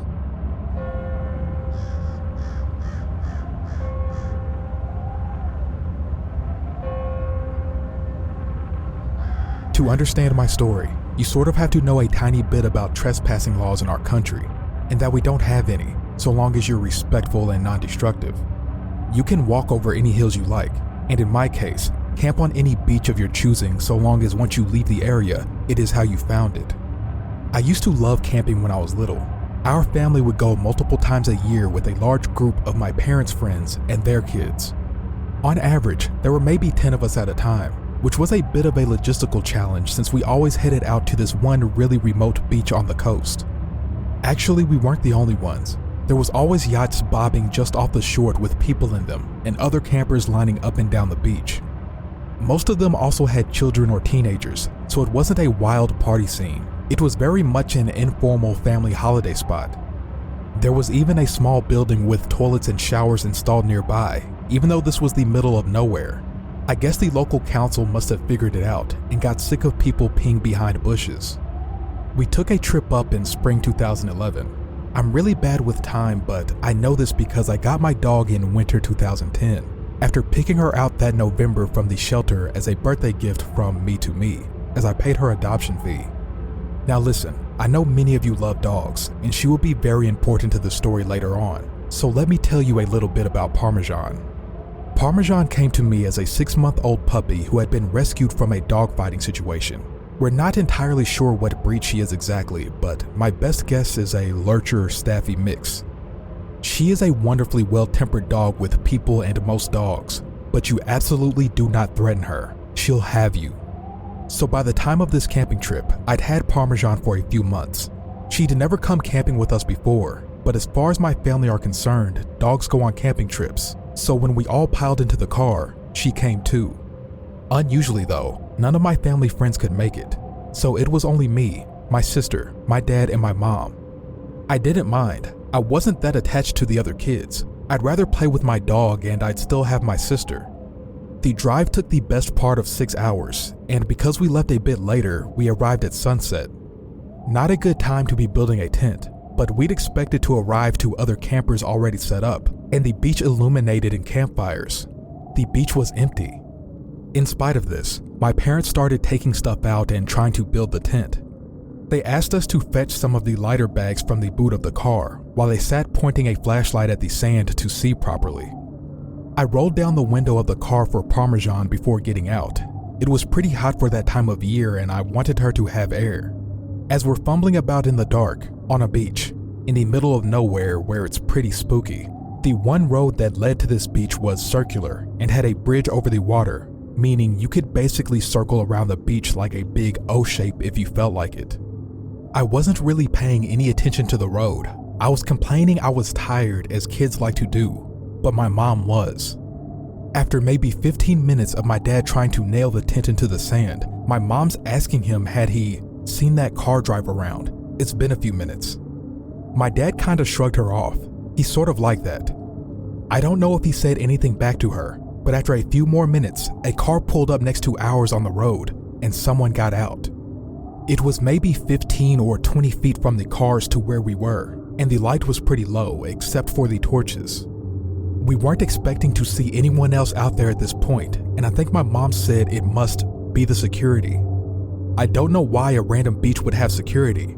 I think what she meant was the Wildlife Trust or something, as they do occasionally come down there to be nosy. The guy was walking pretty unevenly. He must have been drunk or high because he had that stagger to him. There was absolutely no way this guy was sober. Cool, a junkie. Not an unusual find, but it's rare to see them in the wild. As he walked into flashlight range, we realized he was carrying a large knife, maybe 15 inches. Although I was small at the time, so maybe my sense of scale was off. I don't like my dad, but credit to him, once he saw this, he got up immediately, holding onto the camping mallet and put us all behind him. The man began to shout wildly at us that we can't camp here, and he was just letting us know. My dad tried initially to be low-key with the guy and told him that was fine, we'd leave, but this didn't work. He kept coming closer to us, so my dad started shouting, and the man kept shouting back.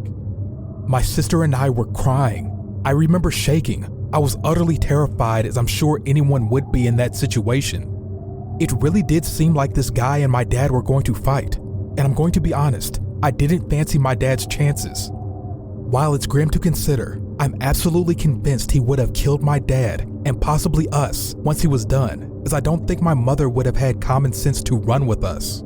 I love her, but she's always put my dad and her relationship with him above us. This isn't how it went down. A bolt from the black, like a wolf descending on its prey, took us all by surprise, most of all the man with the knife. In that moment, Parmesan was the apex predator large canines represent in nature.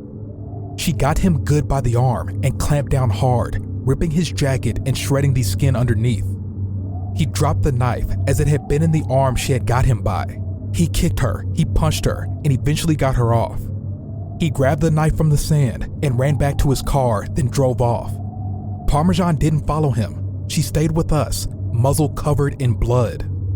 Quickly as we could, we gathered our things and all got back into the car, all pretty shook up by the incident.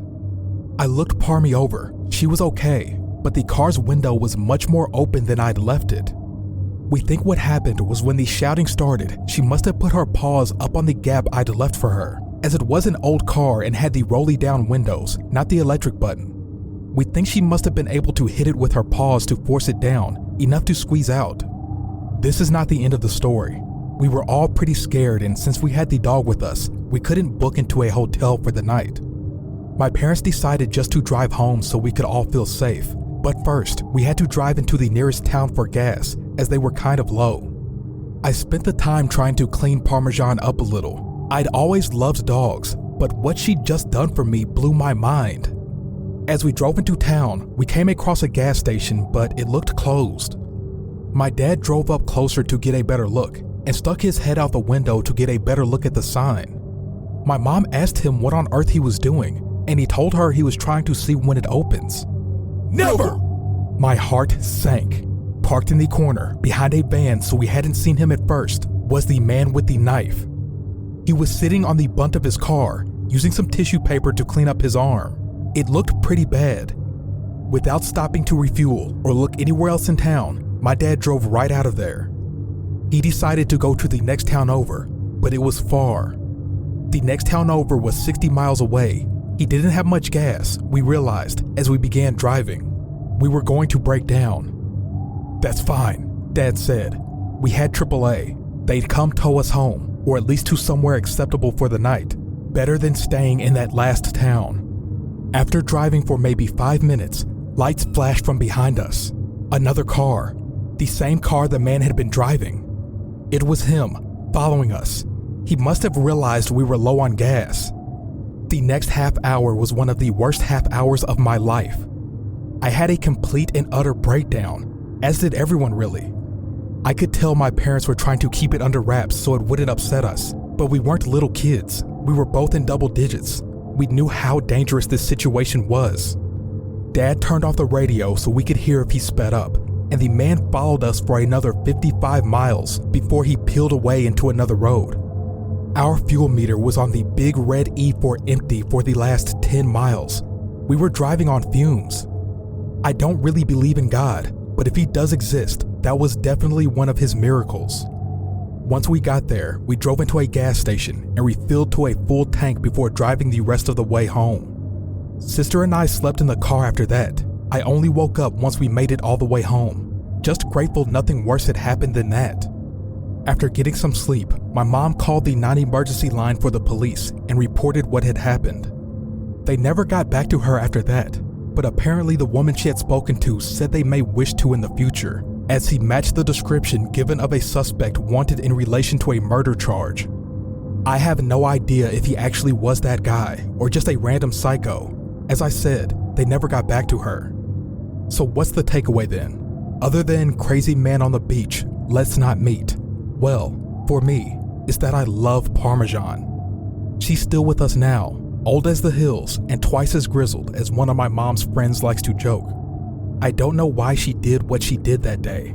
I couldn't tell you what her thought process was. What I do know is that this poor puppy was born into an environment where they abused and neglected her, only to be rescued and taken to a shelter where her mom and siblings all found homes before her. Despite how badly people had treated her, when I took her home, she forgave but never forgot. I think the saying is, I never trust a person who doesn't like a dog, but I always trust a dog when they don't like a person. They have a very good understanding of human body language, and I think she must have understood how much danger we were in. If you are able to, please adopt. You might find yourself in a situation like mine one day. I promise you, if you are willing to save a four-legged friend's life, they will pay you back tenfold if they are able to, without a thought for their own safety. I paid 78 euros for Parmesan's adoption fee, which is a lot when you're a kid, but it chills me to my bones knowing that if I hadn't been so insistent on a dog, I might be dead.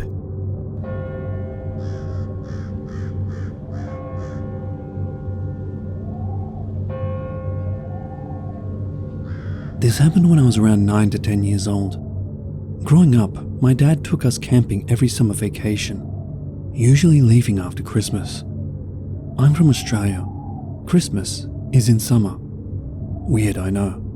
It was weirder for me when all the Christmas decorations had snow and winter themes, yet outside was 35 degrees Celsius plus, around 95 degrees Fahrenheit, around that time of year. It was so long ago that I don't really remember exactly where we went camping every year, but it was usually either near a creek or the beach. This year in particular was in a campground near a small creek. It was shallow and not strong, so it was good for us to crawl off in. There were quite a few campers, but not so many that we had limited space. This year there were only 6 of us. It was my dad, stepmom, uncle, auntie, cousin, and myself. My dad and stepmom shared a tent, as did my aunt and uncle, whilst me and my cousin shared another. Me and my cousin spent most of the day splashing around in the creek with some other random kids we met there. "What's that?" one of the boys we were playing with said suddenly. Let's call him Jono. Jono was pointing upstream and looking kind of cross between confused and worried. I looked in the direction he was pointing but couldn't quite see what he was talking about. "What the?" my cousin Ben started to say, trailing off at the end. He never finished the sentence because he seemed to panic and started running away. Being my older cousin, I followed blindly behind him with the other kids following suit. We were all in such a panic, we left our clothes and towels behind. Ben eventually slowed down as we neared our campsite. Dad saw all of us running towards the camp with fear on Ben's face and immediately asked us what was wrong. Once they had calmed down enough to speak, both Ben and Jono explained what they had seen at the creek. It took a while to get the story straight since they were both so shaken up. But the gist of the story is this. We were splashing around in the creek when Jono noticed some movement in the bushes next to the creek downstream. We all looked, but it was Ben who saw that it was a dirty-looking bearded man, dressed in camouflage tank top and shorts. It was hard to make out his age because his face was covered in dirt. What made Ben run so fast, mid-sentence, was the fact that the man was creeping up on us, trying to remain unseen. He was definitely coming for us too, because he was focused on Jono. My dad, after hearing this and getting the facts straight, grabbed the hatchet he used for wood and rushed down to the creek. Our things were still there, but our towels seemed to have been cut up by something sharp. Maybe a knife? I don't know. Dad grabbed all the stuff and escorted our newfound friends to their campsites and explained what happened to their parents. Afterwards, some of the adults went to tell the park keeper, and some of the men went in search of the man. Police were called, but the guy was never found. We ended up leaving early that trip, and me and my cousin just pitching a tent in Dad's backyard. We still went on camping trips after that, but the adults always made sure to be more vigilant. But we never went back to that particular campground, ever again.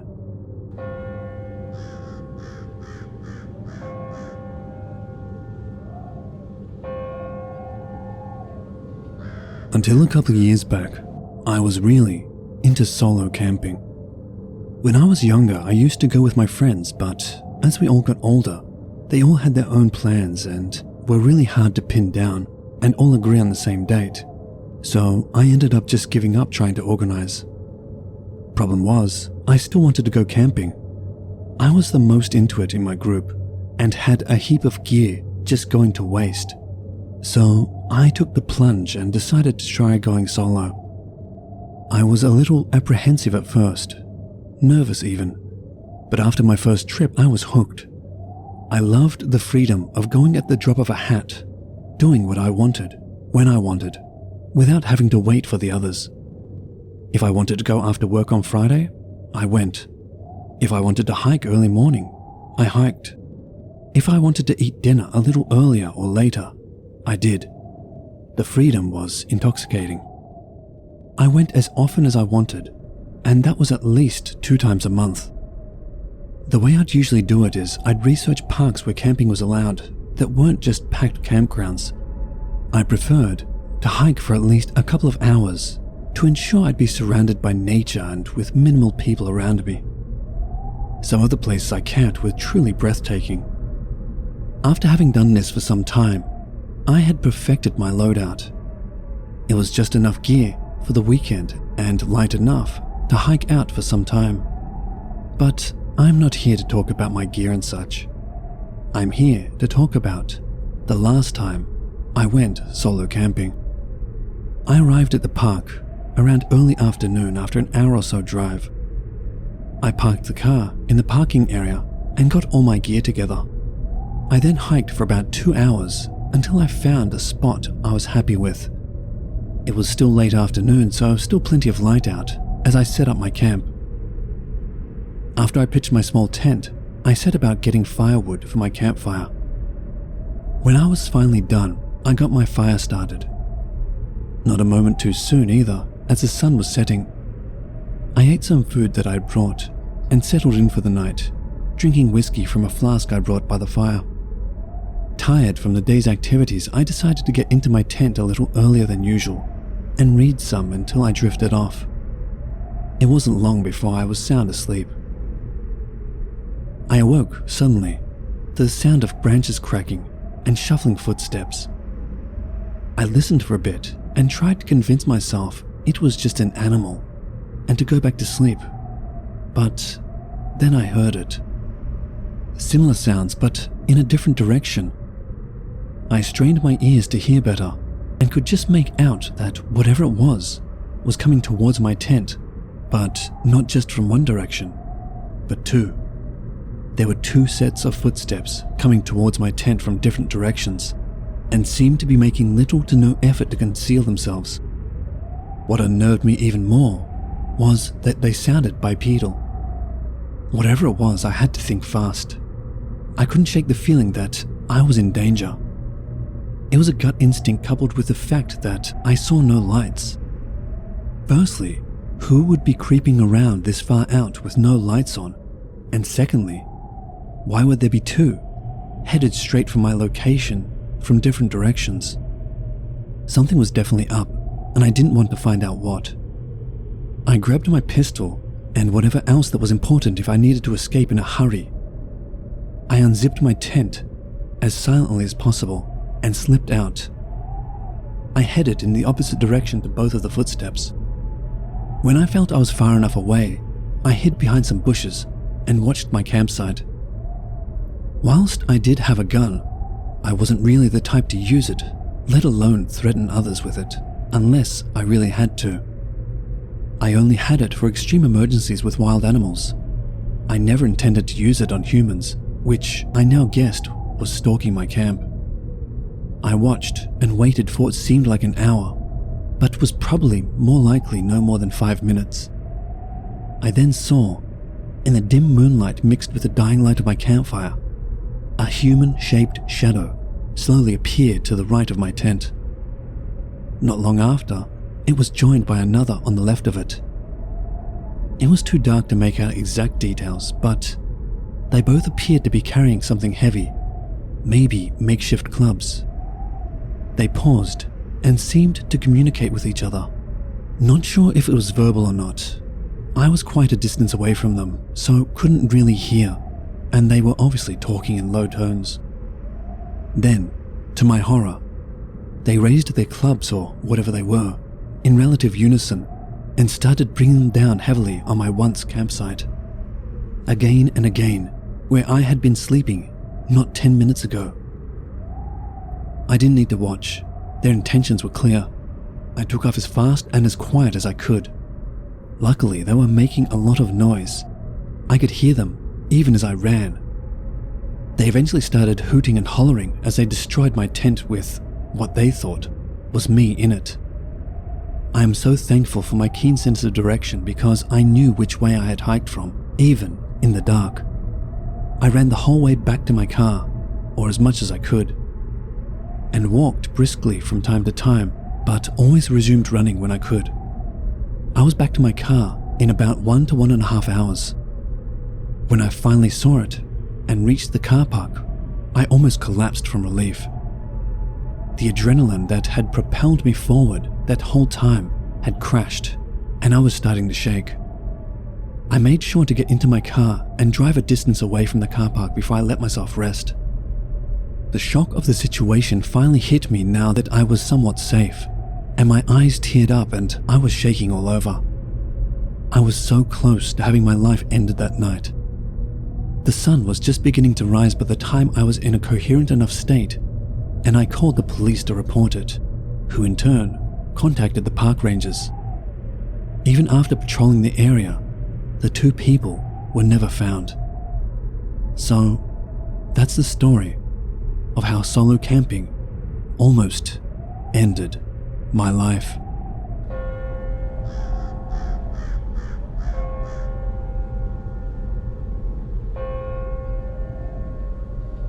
This event happened to me last summer.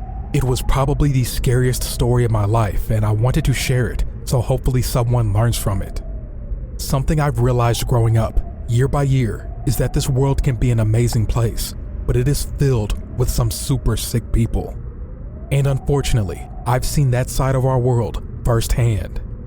I'm a very social person, and I love the opportunity to hang with friends whenever.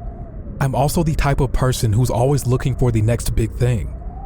I guess I should tell you I was a 17-year-old male at the time of the story, and have a decent-sized friend group of both boys and girls. Throughout high school, we had done a lot of crazy stuff together. Being just out of high school, we wanted to do something insane together before departing for college, and we all decided to go camping in the middle of nowhere for 3 days. And by some miracle, all our parents thought it'd be fine. So we had 6 people going. Me and my girlfriend Stephanie, my friend Braden and his girlfriend Kaylee, as well as Steve and his girlfriend Sarah. We had decided to have 3 different tents for each couple, for reasons you could probably guess. Being a former Boy Scout, I was aware of everything we needed to survive for 3 days: food, water, and other essential supplies. Being rebellious teenagers, we also stocked up on plenty of booze and weed for our fun getaway. So mid-July, we departed for our camping vacation. After hours of driving and driving down back roads, we eventually find a place that looks secluded, but not too sketchy like some horror stories. There were houses nearby, but not too close. Again, we weren't looking for a sketchy woods to camp, but unfortunately, there was no service. It took us at least an hour to get everything set up. While the girls and Steve finished setting up camp, Braden and I took a look around while fetching firewood. We eventually came across a cool-looking trail. We weren't too concerned because there were houses within a mile radius, and we assumed that those people had used this trail to hunt, which was big in this area, or animals used it. If you're wondering about our car, we drove a Honda Pilot, which was Steve's. It had plenty of room for us and our supplies. We parked the car rather close to the site, so we had eyes on the car at all times. The first night, nothing much happened. We rolled a blunt and drank a bit, then called it a night. The next day, we decided to explore the woods a bit, but Braden and Kaylee stayed behind to watch the site and spend time together. We decided to go down the path we found earlier. Around 20 minutes down the path, Steve spots a metal fence. We approach it to find a cemetery. The cemetery looked old, but there were signs of activity there. And no, not some voodoo or cult stuff, like flowers and notes being left. Beyond the cemetery was a bigger trail that had tire tracks and half of a parking lot for the cemetery. We ventured down the path a bit more to spot some deer, then head back because it is getting late. That night we really partied hard because we were to leave the next day and didn't want to return the extra beer or weed. Now this night was the polar opposite of the other night. The other night was peaceful, and we assumed the same about this night as we began to turn in. Boy, were we wrong. Now you would assume there would have been warning signs earlier in our trip, like a rusty knife on the path or foot tracks around our site. No, not at all. All of us woke up to a blood-curdling scream coming from Steve and Sarah's tent, as we hear the fabric being ripped by what we assumed to be something sharp. I guess Steve hit the guy really hard with his flashlight and was able to get him and Sarah to his car. Now here's the issue. Steve's tent is closest to the car, while the other 2 tents are closer to the trail. So to get to Steve's car, we had to get past whatever attacked Steve and Sarah. Luckily, all our drunkenness was gone because before getting into his car, he yelled, "Cemetery," and it clicked in my head. The trail on the other side of the cemetery. So I quickly grabbed Braden, Kaylee, and Stephanie and start running towards the trail. I used my phone flashlight to help me see. You might think, why would you turn your flashlight on? Well, the last thing I wanted to do was miss the cemetery and be lost in the woods with the guy who attacked Steve. By the time we get to the trail, Steve and Sarah had gotten out of the sight, and we could hear the guy chasing us, but from several yards behind. We were able to find the cemetery rather easily, and I hopped over the fence first. When we all get over the fence, we noticed Steve had not arrived yet, so we all hid in the cemetery. Luckily, to our advantage, it was pitch black by the time I turned my flashlight off, and we all hid in complete silence. My heart dropped when I heard the metallic shaking as if someone was climbing over the fence. The guy had tracked us down, probably due to the fact that Steve yelled "cemetery." We all stayed still as we heard the ground crunch as the guy took slow steps. When in fight or flight moments, you are capable of a lot more than you would think, and your brain is put on some super high alert mode or something. As the guy approached, I realized I had a small Swiss Army pocket knife in my pocket.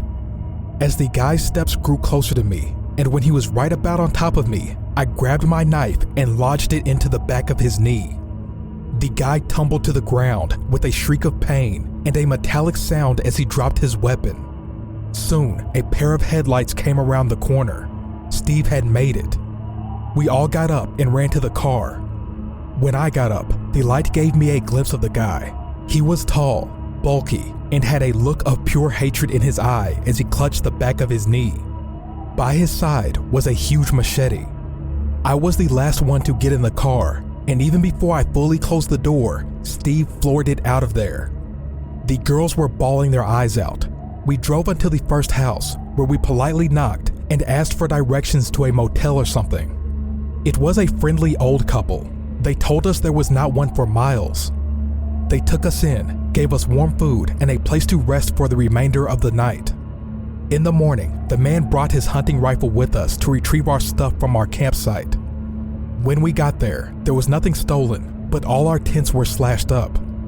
The elderly woman called and made a report while we were gone. When we got back, the officers were at their home and we gave our statements. The officers said there's not enough evidence to find the guy, but they promised a search. We headed home later that day. No one said a word on the way home. We were all processing what really happened. The police unfortunately never found the guy. College has split us up a bit, but we barely talk about it as a group, and it's been a year. My advice to all of you is, please find a populated place to camp. I don't care if it's some Yogi Bear camp. Be in reach of help and the police. Stay safe, guys. Please.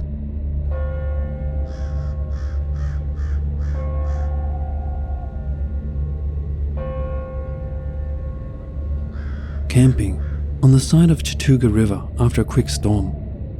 We just hung hammocks on the side of a cliff to get some sleep, because we weren't going to make it to the designated camping spot. There was no more light. I would normally be happy with the above, but this was the first time I have ever had coyotes making crazy noises very close.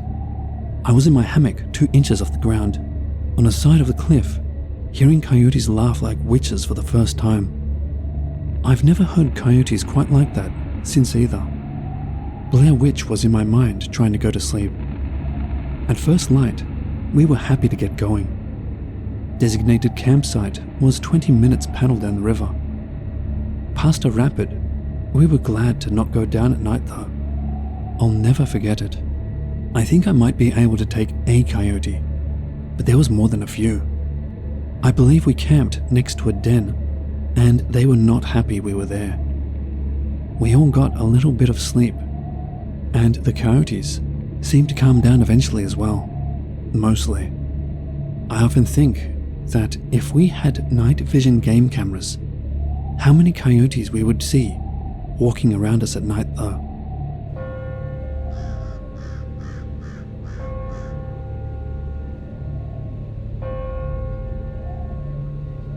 About 12 years ago, my boyfriend, now ex, and I decided to go camping. I had always loved to camp, so I was really excited about it. We arrived well before dark and set up our tent about 2 miles into the park. We were fairly isolated, and there wasn't a lot of people camping as it was a weekday. We did all the typical camping stuff like eat, walk around, etc. Once it started to get dark, we made a fire and sat there, talking, while my boyfriend drank whiskey. There were a few times I felt as if someone was watching me, but I didn't see or hear anything. I felt uncomfortable and couldn't figure out why. We decided to get into the tent to get some sleep, and my boyfriend quickly passed out due to a large amount of whiskey. I, however, couldn't sleep.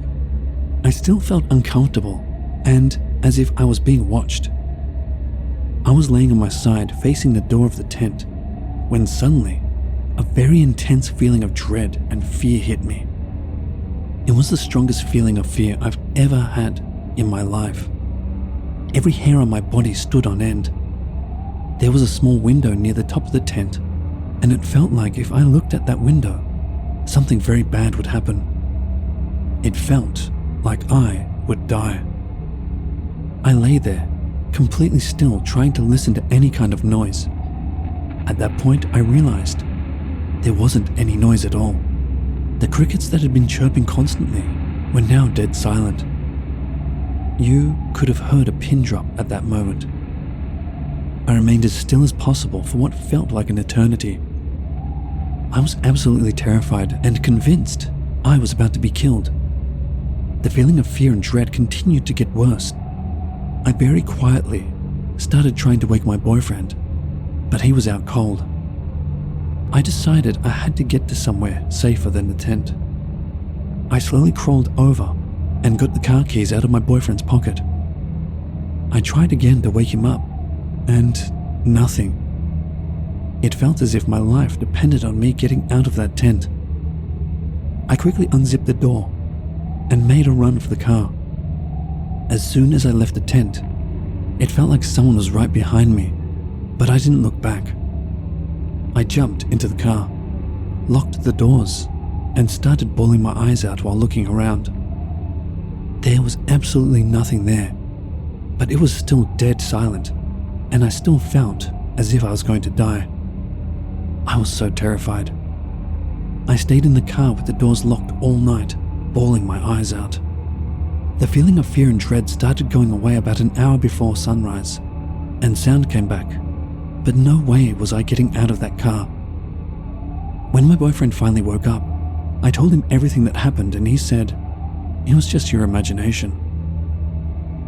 That was the end of our relationship. I haven't been camping since this happened, and I'm not sure if I ever will again.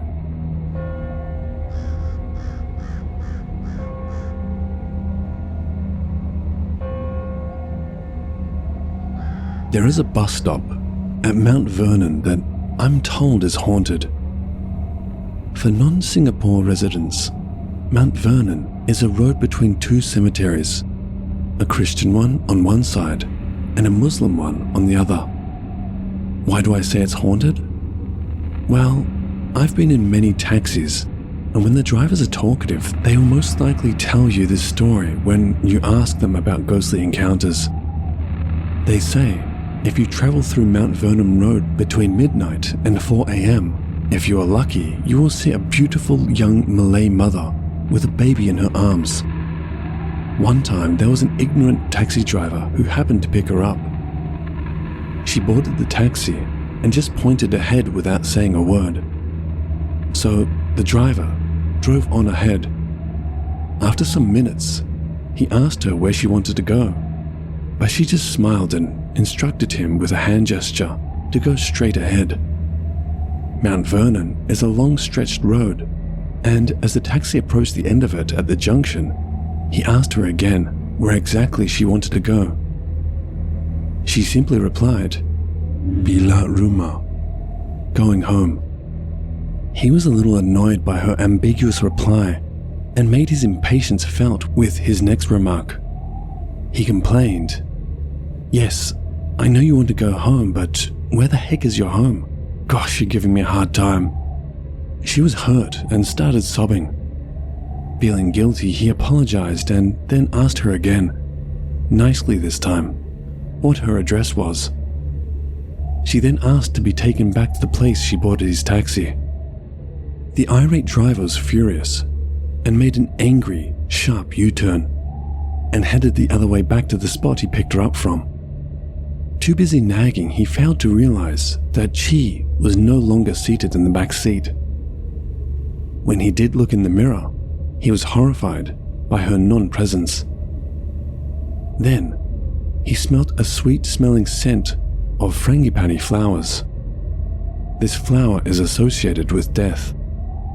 He was chilled to the bones with fear and sped off out of Mount Vernon Road all the way home. Other taxi drivers have also picked up the mother with a child, but had different experiences with her. Some would realize immediately after she came aboard that she was a ghost. Some would not even notice anything strange until they smelt the sweet scent.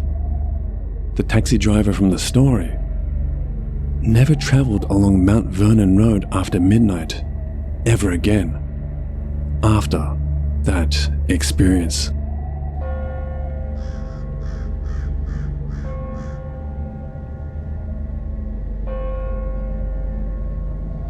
My father is a butcher.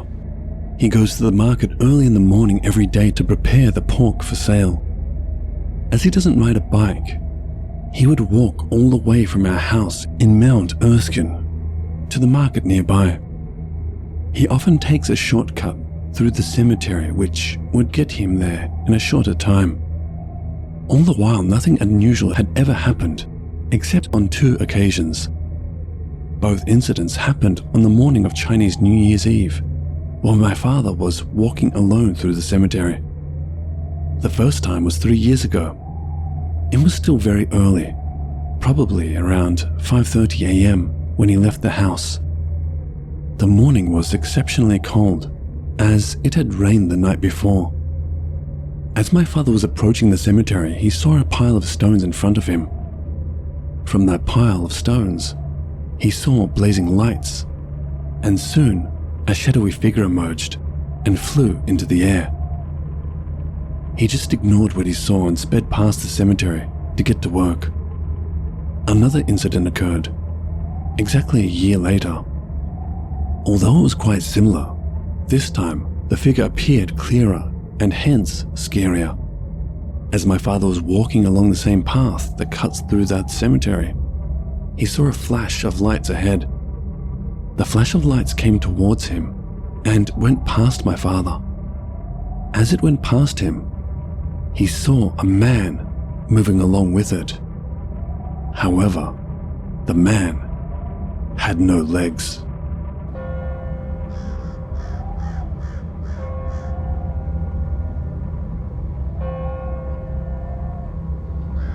This incident happened not only once, but twice during my short visits to the memorial park. I didn't understand what got into me, that I kept wanting to visit the memorial.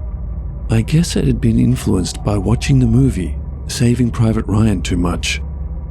The first time that I went to the memorial, from a distance, I saw a policeman waiting by the gates, and it was almost 6 p.m. We Muslims believed that was not a good time to visit cemeteries, but I went anyway. I went there alone, with only my ego and so-called bravery as my companions. I knew it was curiosity that got the best of me. However, as I entered the gates, there was not a single person to be found. The memorial was very quiet, and trust me, it is a very peaceful place. The gentle breeze blew across my face, and for a moment, I thought I liked it there. So I walked around and looked at each tombstone. Just knowing that they had died young made me shed a tear. Nothing happened, of course, and I really quite liked being alone. Then, it happened. As I was in the Muslim graveyard section, I swore there was a lady following me from behind. but she was nothing scary of that sort. From the corner of my eyes, she looked just like any other visitor to the memorial. I thought some people came, so I didn't react or say anything. But as I turned around to look at her, I realized there was no one there and that I was still very much alone. That was when I knew my stay was overdue and I had to leave. I started to feel very uneasy, so before I left, I decided to sit on one of the marble benches near the memorial slabs for a while. This time I could have sworn I felt an unearthly presence stood beside me and my hair stood on its end. I started to feel a little edgy. Yet again, I would not move.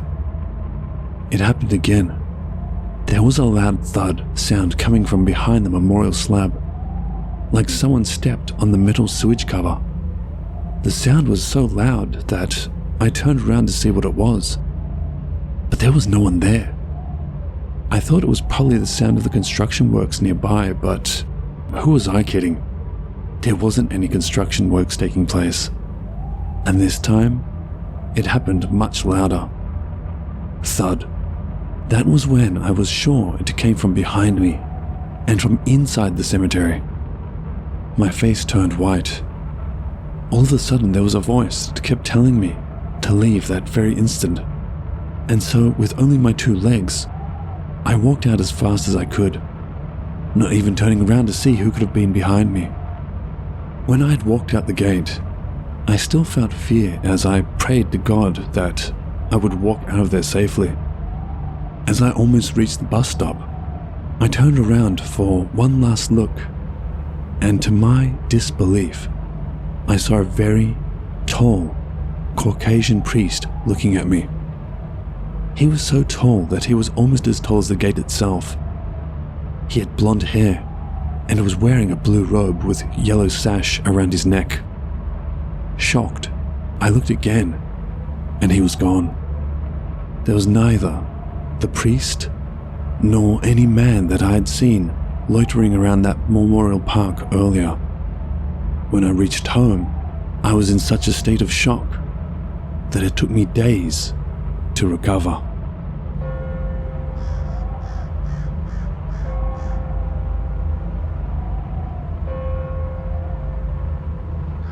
Built around 150 years ago, McRitchie Reservoir is the oldest reservoir in Singapore.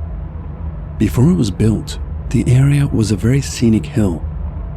And who can guess that there is an eerie tomb that most people shun away from nowadays that was once a romantic alcove. It was a protruding lookout point in the middle of a hiking track along the slope of a hill. From there, the view was spectacular as it overlooked a lush, hilly landscape, like a flowery meadow over the valley. Birds and wild monkeys over the hills sang in orchestra, and the nature sounds filled the air. The above-mentioned romantic alcove was a meeting place for Fan and Locke. Both are not real names. The alcove witnessed the most drastic emotions of mankind put up by this couple through life and death, joy, romance, betrayal, grief, and tragedy. The story happened near the end of the 18th century. Fan was the sole daughter of a rich and famous family who ran an import trading business with the British. Fan grew up in Britain and always loved nature.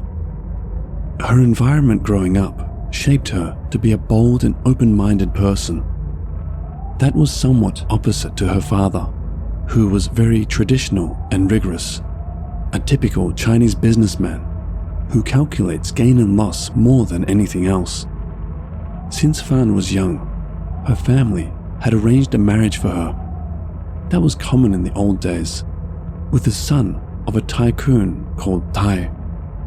Obviously, building a marriage with a tycoon's son would benefit lifting Fan's family business to a new height. However, Fan never wanted to submit to her fate. Being a girl of 20 years old, she was autonomous enough to manage her own life.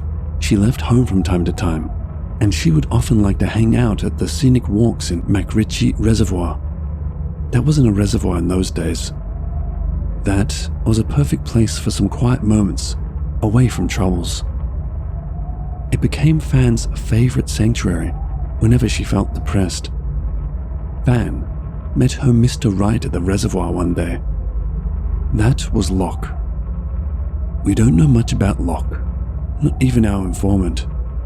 We were told that Locke was a charismatic communist, a leader of some political group before the war who regularly organized gatherings near the Makrichi Reservoir area. It was their destiny that they bumped into each other. They clicked and fell in love, though they came from quite a different background. Their dating at Makrichi Reservoir lasted for some period of time. This couple always met there, fell in love, and they vowed to get married there, with the witness of heaven and earth, the sky and the valley in Makrichi Reservoir. They courted each other more and more often, until one day, Fan's family caught wind of this. As expected, Fan's father was very angry about this affair because her daughter was disobeying him, let alone the fact that Locke was a communist clan leader, which was a natural enemy to a pro-British businessman. Fan's father and Ty's father plotted to do something to patch up the situation. The arranged marriage had to proceed in only a few months' time anyway. They wouldn't allow Locke to interrupt it. One fateful evening, as usual, Fan was expecting to meet Locke at their favorite spot in the now Makrichi Reservoir. Instead of Locke, his fellow came and delivered her a letter. Nobody knows what the content of the letter was and who had actually written it. However, on the next morning, Fan's body was found dead at the bottom of the valley, just right under the lookout point where Fan always hung out. Again, nobody knows whether she jumped down, was pushed down, or fell down by accident. After Fan's death, the wedding arranged between the two families of course had to be cancelled. Hence, Fan's family business, without the help of Tycoon Ty, plunged down very soon and eventually went bankrupt. But still, the Tycoon's son, Ty, loved Fan very much. That was what the public could see about him. He spent a lot of money and took Fan to be buried at the lookout point with a splendid tomb. The grand tomb had a superb facing, overseeing the hills across the valley. Many years later, however, Makrichi Reservoir was developed into a water catchment area, and the valley turned into a water reservoir as it is today. Water filled the valley to the level of the tomb, flooding even the lower part of it. This is how the name Water Tomb came about. How do I know about this story? I know a friend who was a relative to Ty. He also said that Ty's family had done something to intervene into Fan's relationship with Locke, but not with any intent to have her killed. Most people would think that Ty so loved Fan, although it was only one-sided, that he had been so nice to build her a posh tomb. The truth was otherwise. Locke was actually murdered in the same year after Fan died, and Fan's body was found to be pregnant by the doctors in hospital. People know that Locke was killed in a riot, but it was actually a plot arranged on purpose. Here is the most intriguing thing. Locke's body was buried in Bukit Brown Cemetery, aka Copy Hill Cemetery. That was the idea by his dialect clan leader, who in turn was controlled by Ty's family, and Fan's body was offered to be buried at the lookout point that happened to be on the opposite side of the hill. In other words, Fan and Locke were buried between and separated by a hill, back to back, so that they never face each other. All these were arranged by Ty. You can see how jealousy turned into hatred and then into revenge. Since then, Fan's grave was nicknamed as Water Tomb. Even more frightening, people believe that it is very haunted. Sightings of a female apparition emerging from water are common at night, Some call it huuuuuge, water ghost. Nowadays, the descendants of Ty's family have realized what their grandfather had done is tremendously wrong. They feel guilty about it, especially after they heard that the huuuuuge, which is believed to be Fan's spirit, was haunting the reservoir. They used to invite monks to perform rituals trying to appease the spirit, but that didn't help. Until now, Ty's family has been funding a contractor to come and sweep the tomb regularly. Every year, they will bring offerings by themselves to the tomb during festivals like Qingming and July Hungry Ghost Month. This is a fair world, where planting a good deed you will receive a good reward. Likewise, a crime will invite mishap. God knows what they have done. Ty's family seems to be cursed. Their grandfather and the father were both drowned to death, though not in Makrichi Reservoir. It wasn't long ago. The father, at his late age, had developed some mental problem. He was kept at home all the time. But for some unknown reason, one day he sneaked away alone and was found drowned in a sewage drain mysteriously. It was classified as an unnatural death by the police and was reported on news several years ago. I'll share with you guys a secret. If you want to know whether Fan's spirit is around, just throw a coconut into the water. If it floats, that means no spirit. If it sinks, that shows Fan's spirit is around.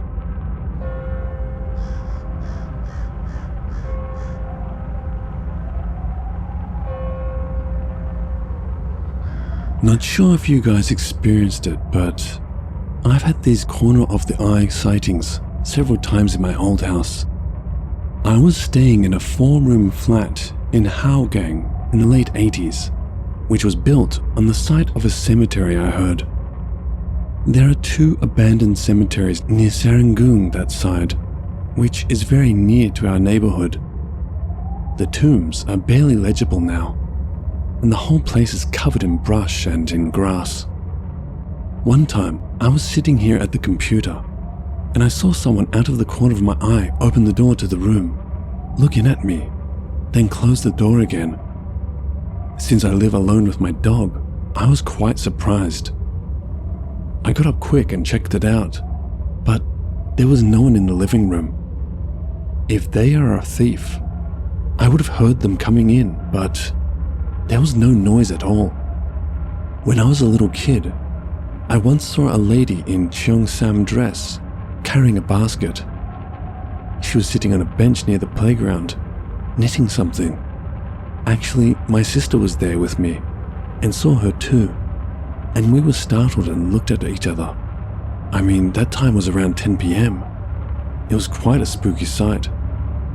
Then, when we looked back over, she was gone, along with the bench. I know I didn't dream this up because I've spoken with my sister about it recently, and she remembers it just as vividly as I do.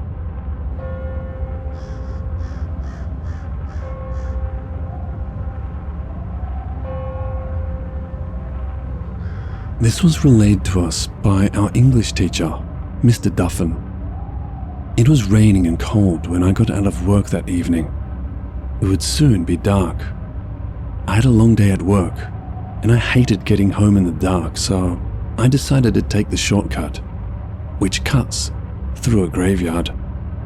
I grew up in this little town, and I've heard my share of queer stories about that graveyard. However, I was a skeptic. I just didn't believe in ghosts. I brushed away all those stories, claiming that they were made up by some people to scare others. I pulled my hood on and started the walk home. The rain had ceased by then, but the path was still all muddy. I slowly made my way through the graveyard, thinking of nothing but to get home soon. As I made my way deeper and deeper into the graveyard, I heard a faint tapping sound.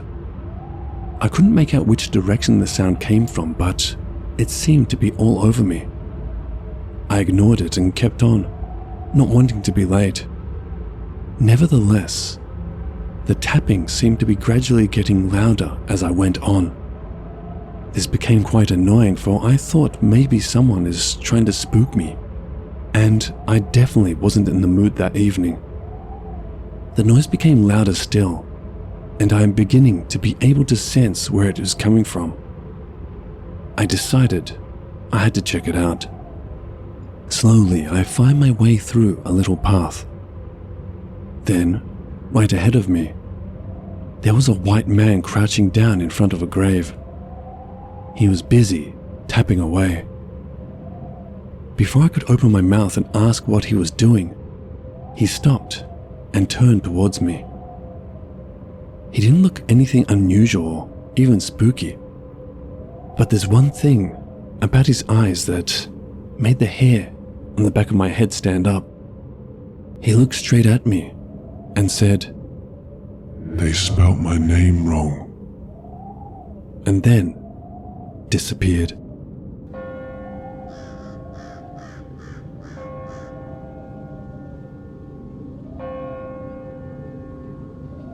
This story happened before I was born, and it was told to me by my father, who was a taxi driver.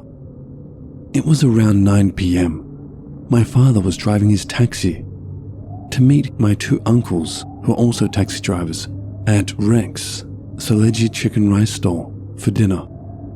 While driving along the old Bukit Timah, near the railway station, his taxi was flagged down by a very beautiful slim Chinese lady. He stopped to ask her where her destination was. She told him it's Bidadari Cemetery at Aljunied Road. Looking at her again, and without any hesitation, he picked her up. On my dad's mind, it was only a passenger, and it's not very far back to where he was going. Once she was in the cab, my dad told me that his cab had a sudden increase in weight, and the perfume she had on was very strong. Even with all the windows down, the perfume was too strong for him. This was a time when taxis didn't have air conditioning. My dad kept on looking at her through his rearview mirror, and she too noticed my dad looking at her. She broke the silence and told my dad her reason to visit the place this hour. She told my dad that her husband is a heavy drinker and he loves gambling. He always joins his cucky gamblers and without fail every night goes to the hut near the cemetery to gamble to avoid the police. My dad asked her, isn't she afraid of going there alone? And she replied, I go there alone but will come out with my husband, so I need not worry. She even told my dad about her financial problems and that she was working in the bar as a lounge hostess to settle her husband's gambling debts. While talking, she requested my father to wait for her to pick up her husband and fetch her back to Bukit Timah, where he had picked her up. My dad told her that he couldn't wait very long, as he has to meet his brother-in-laws for dinner. She told him that if he couldn't drop her at Bukit Timah, he could just drop them off at Serangoon Road so that they could hop into another taxi to get back. My father agreed, and finally they reached Bidadari Cemetery. Once there, she directed the way to the place. My dad had to have the high beams on, as the place was pitch black. After she got out of the taxi, the weight came back to normal with a jerk. Before leaving to pick up her husband, she told my dad to wait until she comes, as this place is not easy to get a taxi at this time. She also reminded him to leave the meter running, as it is unfair for my dad to close and open again.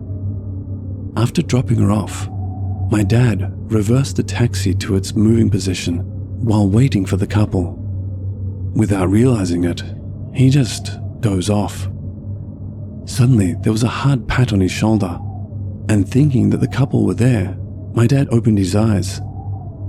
He saw the meter, and it showed more than $25. He looked at the side of his taxi door and around him, but he could not find anyone.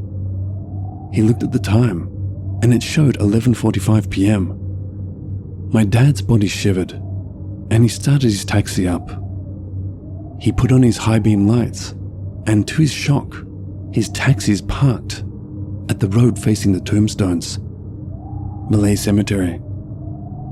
He looked at his rearview mirror, and the same lady he picked up was seen in his mirror, looking very straight and all in white. There was no movement, and she looked very stern. Out of fear, my dad just pressed the oil as hard as he could, and his next stop was home. Upon reaching home, he was sweating so much that it was like he was drenched in a heavy downpour. For more than 2 weeks, my dad was terribly sick, and my mum had to bring him to mediums, temples, and do prayers for him almost every day. The lady kept coming to my dad's dream, which made him lose his sleep. My father had no appetite and was falling sick. After consulting some Chinese and Malay mediums, my mum was told to pray to the soul and plead for her to leave my dad alone. My mum gave various kinds of offerings, and it took more than 2 months for my dad to come back to his normal self.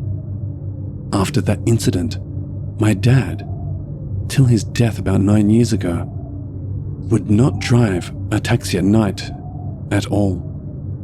He only drives as early as 6 and finishes by 3 p.m.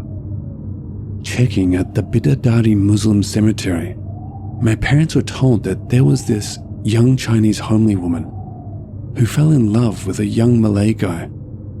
He had no proper job, took drugs and sold drugs for a living. He was a heavy gambler and finally became a pimp. When he loved this Chinese girl, religion became the first barrier for both of them. Finally, she ran away from her home to live with him at the cemetery hut. That's where all her problems started. For money, he asked her to work as a bar hostess and finally prostitute. One day, when she realized that she was pregnant, she told him that it's time to settle down. He was not willing to accept the baby, saying that she was a prostitute and he didn't even know whose baby she was carrying. Crying and pleading didn't help her. He left the hut, and when he came back a couple of hours later, the poor lady had hanged herself at the hut, and since then people around the area, especially men, have been disturbed by her. Even at times, they can hear her crying. Why Bukit Timah? Because that's where her parents and siblings lived, at the atap houses next to the railway stations.